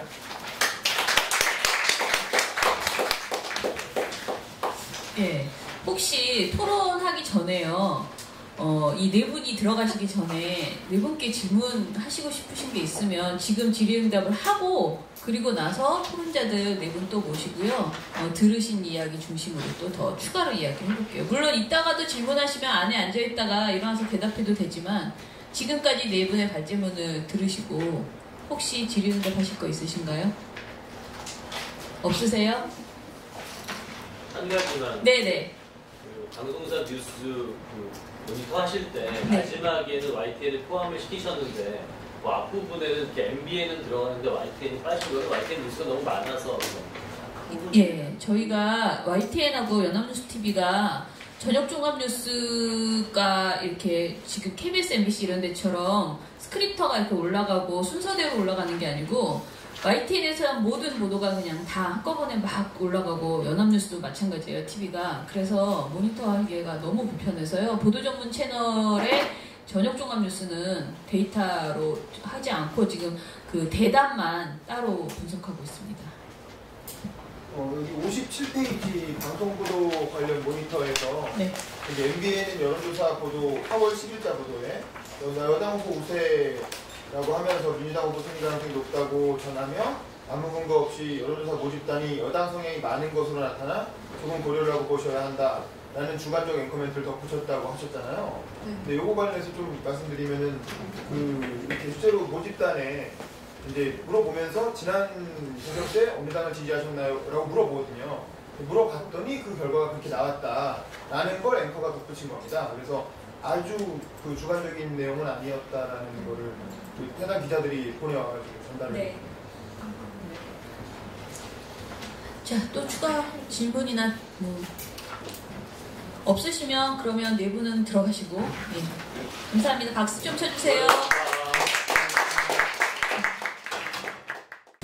예, 저희 그 토론, 물론 토론자를 좀 저희가 발제를 너무 늦게 내니까 보통 토론자를 모실 때는 발제문을 미리 한 2, 3일 전에 드리고 읽어보시고 거기에 대해서 이제 토론을 하게 되는데 그럴 여력이 없어서요. 저희가 좀 이렇게 모셨습니다. 그러나 사실은 저희 지방선거 미디어감시연대에서 가장 관심 있게 보고서를 열심히 봐주시는 분들, 그리고 저희에게 피드백을 가장 많이 해주시는 분들 위주로 지금 모시게 되었습니다. 그래서 역할이 있습니다. 일단은 민원연의 정현우 상임공동대표님께서는 아무래도 이제 저희가 시민사회 단체다 보니까 시민들이 바라보는 이번 지방선거 미디어감시연대에 대한 이야기들을 좀 해주시고요. 그리고 방송기자연합회 안영주 회장님께서는 방송 기자로서 왜 보도가 이렇게 되었을까라는 부분에 대해서 평가도 좀 해주시고 좀 꾸짖어도 주시고 자성도 해주시고 그러면 좋겠습니다.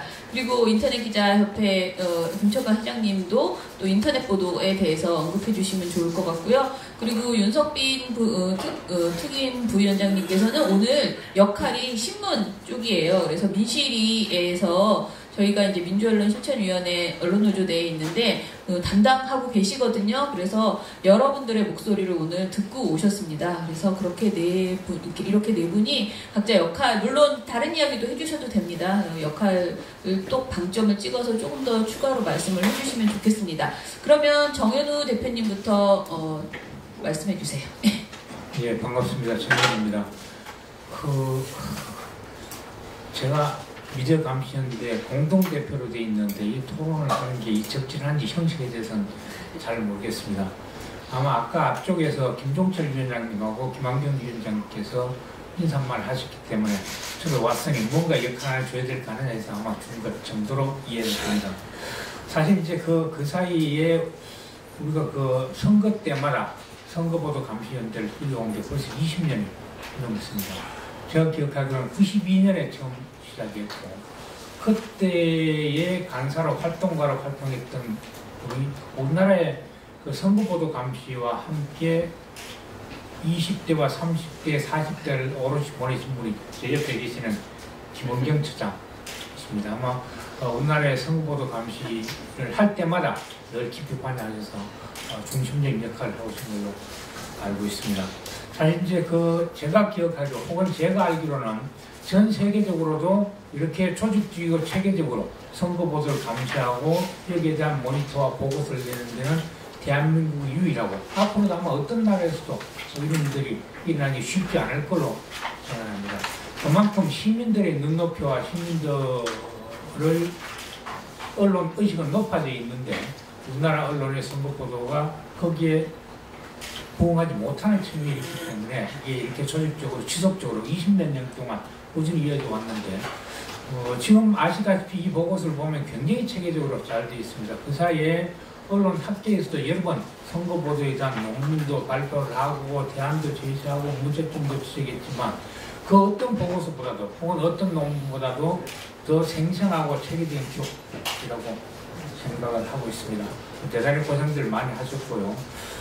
그럼에도 불구하고 아쉬운 점은 아까 김종철 위원장께서도 그런 말씀하셨지만 언론에서 이 문제를 잘 다루지 않기 때문에 시민들이 잘 알지는 못한다라는 아쉬움이 있습니다. 물론 김학윤 위원장 말씀대로 역사에 기록돼서 나중에 그에 기여할 거다 이렇게 기대를 하셨지만 우리가 꿈꾸고 우리가 기대하는 것은 단순히 보고서를 내는 것이 아니라 이걸 통해서 현실 언론이 제대로 보도하도록 현실 지원할 수 있는 게 우리의 궁극적 목표인데 실제로 시민들도 이런 모니터 활동이 얼마나 이루어지고 있는지 어떤 문제가 있는지에 대해서 막연히는 알지만 구체적인 내용을 잘 모르고 있는 거 아닌가. 그래서 무관심 속에 우리가 애쓴 만큼 생활을 바꾸는 데는 별로 그리 우리 기대만큼 잘 안 되는 것 같다라는 아쉬움이 있습니다.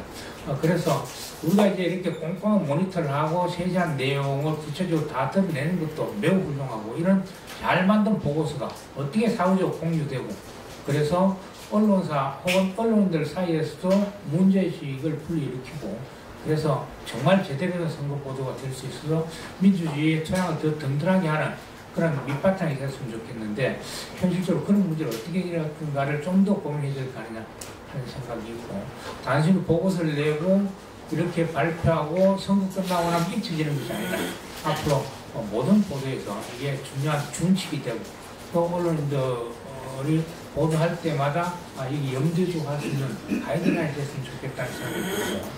그러기 위해서는 이게 단순히 드러나 있는 보도물만 가지고 평가할 것이 아니라 이런 것들이 어떤 메커니즘을 통해서 어떤 과정을 통해서 왜 이런 것들이 생산되는지에 대해서 좀 더 면밀하게 우리가 분석도 하고 또 연구를 해서 이런 것들이 생산되지 않도록 하는 메커니즘을 만들어내고자 하는 것들이 함께 이어져야 되는 거 아닌가 싶습니다. 또 어찌 보면 작은 것이지만 개별 기자들 혹은 선거보도 팀장들이나 혹은 편집국의 책임자들한테 어떻게 이런 걸 알리고 또 이런 것들 우리가 당인들의 보도 내용에 대해서 꼼꼼하게 감시하고 있고 그래서 시민들이 이걸 지켜보고 있다 이런 것들을 늘 인식할 수 있도록 어떻게 할 건가를 좀 더 고민하는 노력들이 아마 모니터 하신 분들은 열심히 모니터를 하시고 이 감시연대에서 혹은 시민사회나 학계들이 또는 언론 단체들이 힘을 합쳐서 뭔가 그런 돌파구를 찾아야 되는 거 아닌가 싶고 실제로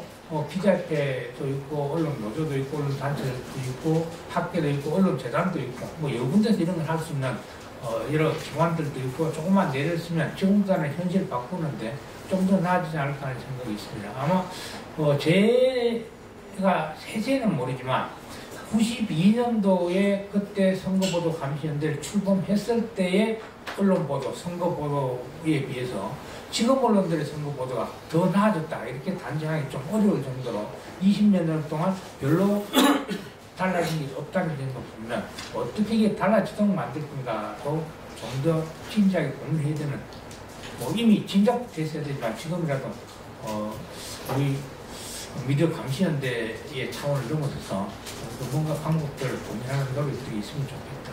네, 말씀 이상입니다. 네, 그 방송기자연합회장 안형준입니다. 방송기자연합회는 전국의 50여 개 방송사의 볼펜 카메라 기자들 카메라 기자회와 방송인 볼펜이라고 하거든요. 방송 기자들이 기자회가 가입한 단체입니다. 회원들이 2,700여 명쯤 되고요. 하지만 신문과 방송을 동시에 소유해서는 안 된다는 그런 원칙과 법률에 따라서 저희들이 그 종편이 만들어질 때 파업을 했었기 때문에 그 종편 3사는 회원에 들어와 있지 않습니다. 저희 연합회는 짧게 말씀을 드리면 이달의 기자상을 매달 선정해서 드리고 월간지 방송 기자를 내고 기자들의 국내외 재교육을 담당을 하고 있습니다. 그리고 유사시에 성명을 내거나 같이 가서 다투거나 싸우거나 하는 일들을 하고 있고요. 지금 방송쟁이들은 기본적으로 시청률을 많이 생각을 하기 때문에 아까도 언급을 해주셨지만 워낙 큰 이슈가 터져서 싱가포르에 그리고 또 이렇게 풍계리 이쪽에 기자들을 많이 운영을 해서 막 파견을 보내고 했기 때문에 아마 지방선거와 관련된 취재 인력도 상대적으로 줄어들었을 거고 그리고 또 그 아이템도 시청률이 나올 만한 아이템들이 상대적으로 적었기 때문에 뉴스 양이 줄어든 게 아닌가 그렇게 생각을 합니다. 저도 요즘에는 목동 방송회관으로 출근을 하기 때문에 구체적으로 저는 MBC 기자긴 하지만 MBC대로 구체적인 상황은 잘 모릅니다. 근데 어쨌든 오늘 방송 모니터 해주신 분들께서 MBC가 군소 정당의 후보들이나 이런 부분에 대해서 비교적 낮게 했다고 평가를 해주셔서 감사하게 생각하고 제가 전달을 하도록 하겠습니다. 지금 KBS는 사장이 바뀌긴 했지만 포맷을 새로 짜서 아주 악어가 잘 맞아서 돌아가는 그런 상황은 아니죠. 그리고 MBC는 최근 6년 동안 기자들을 뽑질 못해서 인력이 절대적으로 부족한 상황입니다. 아주 훌륭한 제보가 들어와도 이게 예민하고 섬세한 거면 그거를 몇 달 동안 팔로우할 만한 기자가 없어서 그 아이템을 눈물을 머금고 제보자에게 다시 돌려드려야만 되는 그런 상황이 MBC에서는 벌어지고 있습니다. 그래도 그나마 정치부는 웬만큼 인력이 돌아가는 편이고요. SBS는 큰 변화가 없었지만 YTN은 지금 최남수 사장이 일단 신임 투표를 해서 물러나고 새 사장을 뽑는 사장 추천위원회가 구성이 되니 많이 하고 이런 상황인데 시스템이 옛날 시스템이 그대로 유지가 되고 있는 그런 상황입니다. 일단 방송사별 상황은 그렇고 종편 3사의 상황은 저는 잘 알지는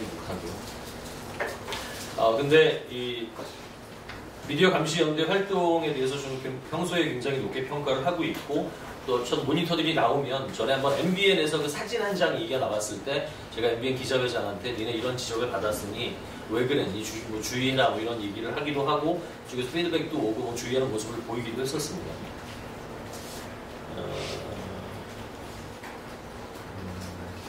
저희 방송사 그 회원 기자회와의 피드백도 그 미디어 감시원들이 모니터들이 계속 그 SNS에 올려주시는 게 도움을 많이 주셨다는 말씀을 제가 드린 거고요. 그리고 저는 2012년 그 대선 이후부터는 여론조사 전문가들하고 접촉을 좀 자주 하는 편인데요.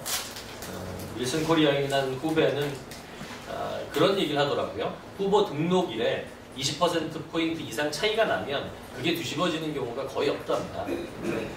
광역단체장이 17명이죠.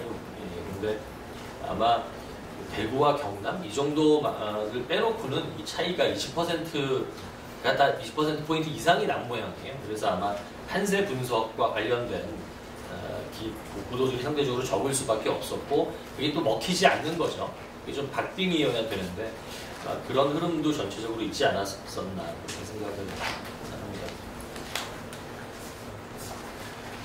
저는 한 분 한 분 발표하실 때마다 굉장히 감동적이었고요. 전에 그 의대 교수가 쓴 아픔이 길이 되려면이라는 그 딱딱한 글을 보면서 그때 눈물을 흘릴 뻔한 적이 있는데 오늘도 약간 그런 경험을 했습니다.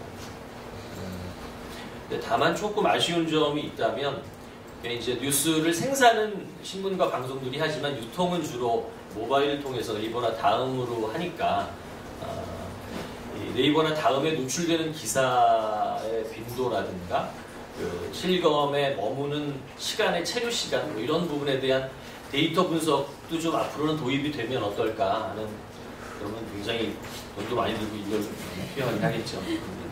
그렇긴 하지만 그러니까 그 생각을 하게 된 거는 그 며칠 전에 MBC 스트레이트에서 네이버의 그 장충기라는 실검이 12분 만에 사라지고 다음과 다른 매체에서는 계속해서 20시간 이상 탑권에 머물렀던 것들과 비교를 해보면 그런 것들도 모바일 쪽도 좀 관심을 가지면 더 좋을 것 같다는 생각을 하고 저는 그 민원연 그 모니터 하는데 한번 찾아가 봤었거든요. 근데 너무 열심히들 하셔서 가서 이제 경연차 갔는데 정말 굉장히 감동적인 모습이었습니다. 그 모니터원이 8분, 12분 뭐 이런 분들이라고 하는데 정말 열심히 하시는 모습이 보기가 좋았고 저도 개인적으로는 전에 MBC에서 미디어 비평, 뉴스 앞니옴니에서 이런 미디어 비평 쪽을 조금 해본 적이 있거든요. 그래서 얼마나 힘든 일인지를 조금은 알아서 그럴 수 있습니다. 그리고 오늘 언급이 되지 않았는데 그 유민지 기획부장이시죠. 기획부장인 건 저는 처음 알았는데 전에 왜 데일리안이라는 매체인가 거기서 보도를 했던 뭐 경남도지사 판세 흔들 그 기사가 한 달 전 여론조사를 인용했다는 거를 그때 언급을 해서 지적을 해서 모니터 보고에 올리셨죠. 그러니까 여론조사를 하게 되면 선관위에 올리게 돼 있는데 대부분 그냥 기자들이나 독자들은 잘 찾아보지 않는데 그 여론조사 갭이 이상하셔서 찾아봤더니 한 달 전에 여론조사 한 거를 마치 지금 한 것처럼 했다는 그런 가짜뉴스를 제대로 집어내셨는데 저는 이건 정말 의미 있는 모니터였다고 생각을 하고요. 한국기자협회나 인터넷 기자협회 저희가 방송 쪽이라 상을 드리긴 좀 특별상 같은 걸 좀 드려야 되는 게 아닌가 그런 느낌을 했습니다. 그리고 저는 방송기자연합회장이어서 YTN이 2월 1일부터 파업을 해서 저는 그게 굉장히 저한테는 힘든 중요한 일이었는데 또 우리 미디어 감시연대가 파업 중인 YTN이 드루킹 관련 보도를 양적인 질적인 면에서 어떻게 했다는 그런 보도를 해주시고 또 그게 널리 알려지면서 YTN 문제가 빨리 해결되는데도 큰 도움을 주지 않았나 그런 생각을 해봅니다. 그리고 제가 앞으로 기회가 된다면 앞으로 더 미디어 감시연대의 활동, 민원연 활동에 열심히 하고 은퇴 뒤에 제가 조인을 하거나 이런 마음도 심각하게 고려합니다. 감사합니다. 언론노조 특임위원장 맡고 있는 윤석훈입니다. 저는 민식이도 지금 함께 맡고 있어서요. 지난주 저희가 5월 점검 민식이 회의를 했습니다. 그래서 사전에 사실은 이 부분 오늘의 핵심이라고 할 수 있는 선거 보도가 많이 줄었다라는 것에 대해서 사전 교감을 좀 갖긴 했습니다. 그러니까 저희들끼리 적은 거 아니야 라는 얘기를 좀 했었는데 실제로 한 매체 같은 경우는 자사 보도를 가지고 2014년도하고 분석을 했는데 지면 보도는 한 약 24.5%, 24% 정도 되었고요. 인터넷 보도까지 하면 35%가 넘는 수준으로 좀 감소했다라고 얘기를 하더라고요. 근데 저희들끼리는 얘기를 하면서 납득이 좀 될 만한 부분이 애초에 저희가 4월 초에 기자회견, 3월 말에 기자회견을 하면서 그 전에 회의에서 어떤 얘기를 했었냐면 주요 의제가 굉장히 많기 때문에 지방선거가 그렇지 않아도 지방선거 투표율이 50% 미만이기 때문에 쟁점화되기 힘든데 묻힐 가능성이 없지 않겠느냐. 그렇다면 다른 의제와 관련된 보도들을 우리가 감시를 해야 되는 것이냐 라고 얘기를 했었어요. 근데 그때는 전제를 어떻게 뒀었냐면 아마도 지방선거와 섞일 수 있다. 그리고 그때 같이 좀 보자. 그리고 얘기를 좀 하자 그랬는데 실제로 저희가 지켜본 결과는 섞이기 어려운 물과 기름과 같은 의제가 되어버린 거죠. 지방선거라는 특성상 굉장히 작은 정책들, 중앙정책보다는 지역의 정책들이나 이런 것들 위주로 얘기가 돼야 되고 저희가 그것이 바람직하다고 얘기를 했었는데 중앙의제라고 하기에도 너무 큰 정치적인 의제이기 때문에 기사가 섞일 수가 없었던 거죠. 그러면서 기자들은 오히려 차출이 됐던 거죠.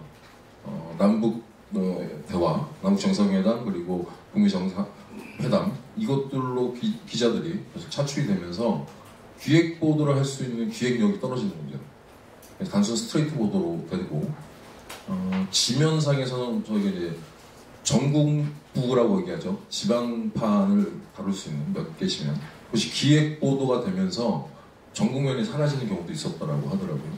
그럼 이제 그날치의 지역 보도는 사라지게 되는 거기 때문에 그것이 아마도 지방선거에서 다른 큰 의제가 들어왔을 때 지역 신문은 좀 다를 수 있지만 전국을 다루고 있는 전국 매체에서 이제는 좀 고민해서 이 부분을 우리가 어떻게 극복할 것인가에 대한 숙제가 아닐까라는 생각을 해봤습니다. 예를 들자면 먼저 지방선거의 경우엔 관심이 없다 이렇게 얘기할 것이 아니라 사전적으로 사전에 대비해서 기획력을 가지고 기획보도를 일찌감치 시작을 하면 그 부분에서 다른 큰 의제가 들어온다 하더라도 다른 면을 드러내는 한이 있더라도 이 지방선거면 드러내지 않을 수 있지 않을까. 우리가 좀 반성해야 될 측면이고 또 편집국을 운영하는 데 있어서 이런 부분들을 미리 사전에 고려해야 될 측면이 아닌가라는 생각을 했습니다. 그리고 나머지 이어지는 부분들은 다 연역적인 설명이 가능합니다. 지방선거 보도량이 줄면서 정책의 차이를 보도하고 싶었지만 너무나 짧게 쓰기 때문에 이게 어필할 수가 없었던 거죠. 유권자들에게. 그리고 또 한 가지는 2차적으로 군수 후보들이 발언할 수 있는 기회, 그러니까 지면 자체가 줄어드는 겁니다. 그걸 해결할 수 있는 방법은 없었던 거고요. 나름대로 TV에서는 저희가 지역을 돌면서 유권자 중심 그리고 군수 후보에 대해서 담아달라고 말씀드렸기 때문에 별개의 프로그램들을 좀 만드는데 제가 보니까 그게 모니터링 되는 프로그램은 아니었더라고요. 그래서 좀 달랐습니다. 조금 이따 말씀드릴 건데 그런 문제가 있어서 이거 역시도 좀 해결을 해야 되는데 앞으로 약 일주일 남은 기간에 우려스러운 건 그런 걸 실제로 담아낼 수 있는 물리적인 시간이 안 되기 때문에 오히려 우려되는 네거티브 그 다음에 양자구도 중심의 보도가 남은 지면을 다 차지하지 않을까라는 우려스러운 게 있습니다. 그래서 끝까지 한 번 더 저희가 모니터링해서 지켜봐야 되지 않을까라는 생각이 들었고요. 언론노조는 유권자 목소리를 담자라는 걸 지역을 돌면서 얘기를 하고 있으면서 많은 프로그램들을 좀 하려고 애를 쓰고 있는데요. 극단적으로 얘기하면 유권자 목소리도 지금 현재는 실종되어 있는 상태인 거죠. 어디 담을 공간 자체가 없다라고 볼 수 있는 거고요. 다만 한 가지 저희가 이제 프로그램으로 여기 모니터링 된 건 아닙니다. 제가 예를 드는 건 이제 서울 경기라고 예를 들자면 서울 MBC의 경우에 뉴스투데이 생방송을 통해서 5분짜리 인터뷰가 들어갔더니 정의당 후보도 실리는 거죠. 그러니까 저희들끼리 얘기를 해보면 어떤 토론회는 원래 또 규정이 있으니까요. 그래서 일정 지지율을 가지고 가르기를 하면 군수 후보들의 목표를 담아내기 힘듭니다. 그래서 아주 쉽게 얘기하면 한 명 한 명씩 뽑아냈을 경우에 인터뷰가 가능한 부분인 거죠. 그래서 그런 포맷들을 고민하고 그렇게 짧지만 그렇게 후보들의 목소리를 노출해 줄 수 있는 방법들을 고민들은 하고 있다는 겁니다. 그리고 서울은 아니지만 지역으로 가보면 지역에서 유권자들의 목소리를 들어서 또 유권자의 질문을 해달라는 저희의 부탁을 매체들이 하려고 노력합니다. 그거와 관련해서 지금 여기에서는 저희 분석하고 좀 다르게 제가 의견을 내고 싶은 게요. 선거보도 19페이지 보시면 경기도지사 선거 관련 보도 중 유익보도 중앙일보에 이재명 욕설 너무 심했다. 남경필 남의 가정사 외들추나 여기서 시민사회 여론을 소개하는 분류 기사 포맷을 말씀하셨는데요. 사실은 새로운 건 아니고요. 늘 이런 보도들은 지역에서도 이루어져 왔었는데 저희 사실 이걸 지양해달라고 했었습니다. 기자 개개인의 의제 설정이 가능하거든요. 이거 굉장히 쉽습니다. 한 사람씩 사실 내가 해서 이게 마치 다수의 일반론인 것처럼 될 수 있기 때문에 이걸 지양해달라고 말씀을 드렸었고 적어도 지난 2014년도에 경남 도민일보 예를 저희가 들었었는데요. 예를 들자면 이런 겁니다. 작은 시장 있지 않습니까? 시장의 그 시장의 영세 상인들에게 어떤 의견을 묻는 거죠. 그렇다면 적어도 한 20명 정도 될 수 있을 겁니다. 전체 표준은 될 수 없지만 그 시장에서의 목소리 담을 수 있는 거고 어떤 걸 바란다, 누구를 지지한다 이런 방식은 역시 의제 설정이 가능하기 때문에 그거 말고 어떤 것을 묻고 싶냐 후보에게 이런 식으로 전달을 하자면 보도를 전달하면 유권자가 바라는 점 그럼 유권자가 직접 묻고 싶은 점을 제대로 물어봐 줄 수 있고 그것을 후보는 어떻게 답하느냐 이 답이 정책이 될 수 있을 것이라고 저희는 바라봐서 그런 방식의 보도 유형 그리고 프로그램 유형들을 좀 제안을 드렸었습니다. 유권자 중심의 보도라고 했을 때 그런데 지역에서는 고민이 됐지만 서울은 역시나 전국 매체라는 한계 특성 때문에 그래서 좀 다루기 어렵고 그래도 그나마 저희가 봤을 때 MBC의 이러한 노력들 그래서 저희들이 계속 노력은 좀 하고 있다라고 말씀드릴 수 있고요. 그럼에도 불구하고 지금 올해의 지방선거만으로 봤을 땐 보도량이 절대 부족했던 부분들 우선 어떻게든 내부 회의, 내부 논의를 거쳐서 가시는 이런 부분들은 어떻게 우리가 일어나지 않도록 해야 될지에 대한 얘기는 좀 해야 된다고 판단을 합니다. 이 정도로 말씀 마치겠습니다. 네. 인터넷 기자회장 김철관입니다. 어쨌든 뭐 오늘 그 모니터 보고서를 보면서 참 훌륭하구나 이렇게 생각을 했고요. 특히 이제 제가 몇 년 뭐 회원이에요. 회원인데 이렇게 참여는 없지만 어쨌든 그 돈 많은짜리 회원인가요? 어쨌든 이렇게 해서 계속 해왔는데 이렇게 열심히 모니터를 하는 걸 보면서 좀 제 나름대로 좀 성찰을 하고 또 저도 관심을 많이 가져야겠다 이런 생각을 하면서요. 이번 그 모니터 이 보고서를 이렇게 보면서 아까 뭐 어쨌든 선거 보도수가 뭐 적었다. 그 다음에 뭐 후보자 정책 이런 것이 없었다. 그 다음에 뭐 신진 후보, 군소정당 이런 분들의 보도가 적었다. 또 하나는 이제 뭐 교육감 보도도 전무했다. 이런 걸로 이제 요약을 좀 한 것 같습니다. 대부분이 또 그렇게 한 것 같고요. 저는 이제 과거도 그랬지만 지금까지 보도 형태는 뭐 보수 언론이나 수구 언론들은 뭐 변함이 없는 것 같습니다. 뭐 우리가 일례로 세월호를 말하지 않더라도 기레기 언론이라는 그 오명에서 이런 그 언론의 행태들이 많이 나타났는데 지금도 나타나고 있고 또 선거보도에도 이렇게 등장하고 있는 것 같습니다. 이재명 우리 그 도지사 후보의 뭐 이런 뭐 대륜 논란이라든지 이렇게 또 지역 감정을 조장하는 뭐 충청도 양반들을 말이 없는 뭐 여론이 말이 없어서 어떻게 될지 모른다 뭐 이런 것도 있고 또 이런 여러 가지 이제 인위적인 이렇게 뭐 또 단일화 보도라든지 이런 것이 있습니다. 이제 이 모니터 오늘 보도 들었지만 이게 이렇게 본질과 관계없는 이렇게 보도들이 많이 있었구나 이런 것을 좀 느꼈고요. 그리고 이제 우리가 소위 여론이라는 것은 사실상 민주주의라는 건 여론 정치라 그러는데 여론을 형성하기 위해서는 퍼블릭의 아젠다가 미디어의 아젠다가 돼야 된다고 생각해요. 퍼블릭이라는 것은 어쨌든 공중, 유권자 이런 유권자들의 의견이 미디어의 아젠다로 대해서 국민들이 보고 생각을 하게 돼야 되는데 유권자라든지 또 선거 후보자 이런 사람들의 의제들이 좀 많이 이렇게 보도가 되고 이렇게 해야 되는데 반대로 미디어의 아젠다가 퍼블릭 아젠다가 된 것 같아요. 그러니까 신문사가 정한 아젠다가 저들이 정해놓은 의제를 가지고 뿌려놓고 여론을 조장하려고 하는 이런 것들이 나타나고 있다. 그리고 이번에 그 미디어 감시연대도 출범할 때 우리가 선거보도 준칙 거기 여러 가지 좋은 이야기들을 쓰고 그랬지만 사실상 하나도 지켜지지 않는다. 특히 이제 보수 언론이나 이런 데서는 정말 이런조차도 이제 보지 않고 물론 이제 좀 더 한겨레라든지 우리 뉴스타파, JTBC 이런 데는 좀 더 관심을 우리가 이야기를 좀 했긴 했습니다만은 그런 관심을 갖고 좀 임하고 있는 것 같습니다.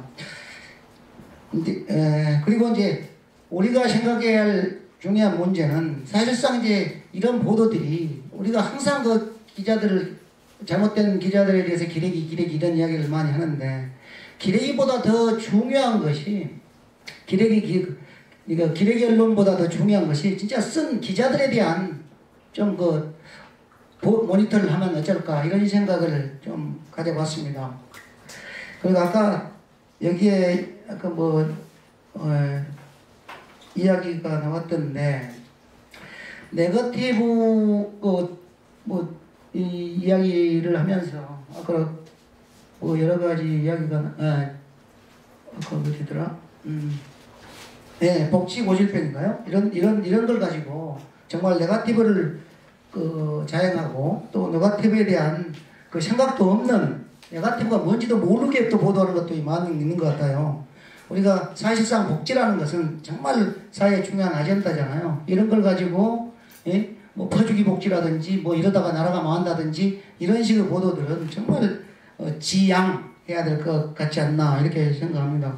그리고 우리가 좀 더 시민사회가 성숙해서 앞으로 이런 모니터 활동들이 더 활성화가 되고 또 같이 관심을 온 국민들이 이런 여론에 관심을 갖게 이런 역할들도 우리 스스로가 해야 되지 않을까 싶습니다.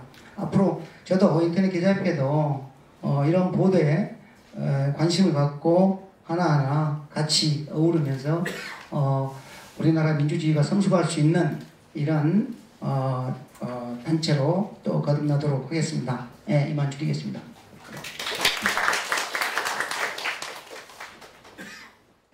제가 마지막으로 말씀드릴 것은 저희 아까 데일리한 보도 이야기 하셨는데요. 사실 그게 저희한테 들어온 제보거든요. 그래서 저희가 모든 언론을 다 모니터하는 것은 사실상 불가능합니다. 그리고 지금 그나마 이제 신문, 방송, 보도, 그러니까 방송도 저녁 종합 뉴스 위주로만 보기 때문에 종편과 저녁 종합 뉴스만 보기 때문에 나머지 매체, 특히 인터넷 매체, 데일리한 같이 그런 이제 중소 매체를 저희가 거의 모니터하지 않습니다.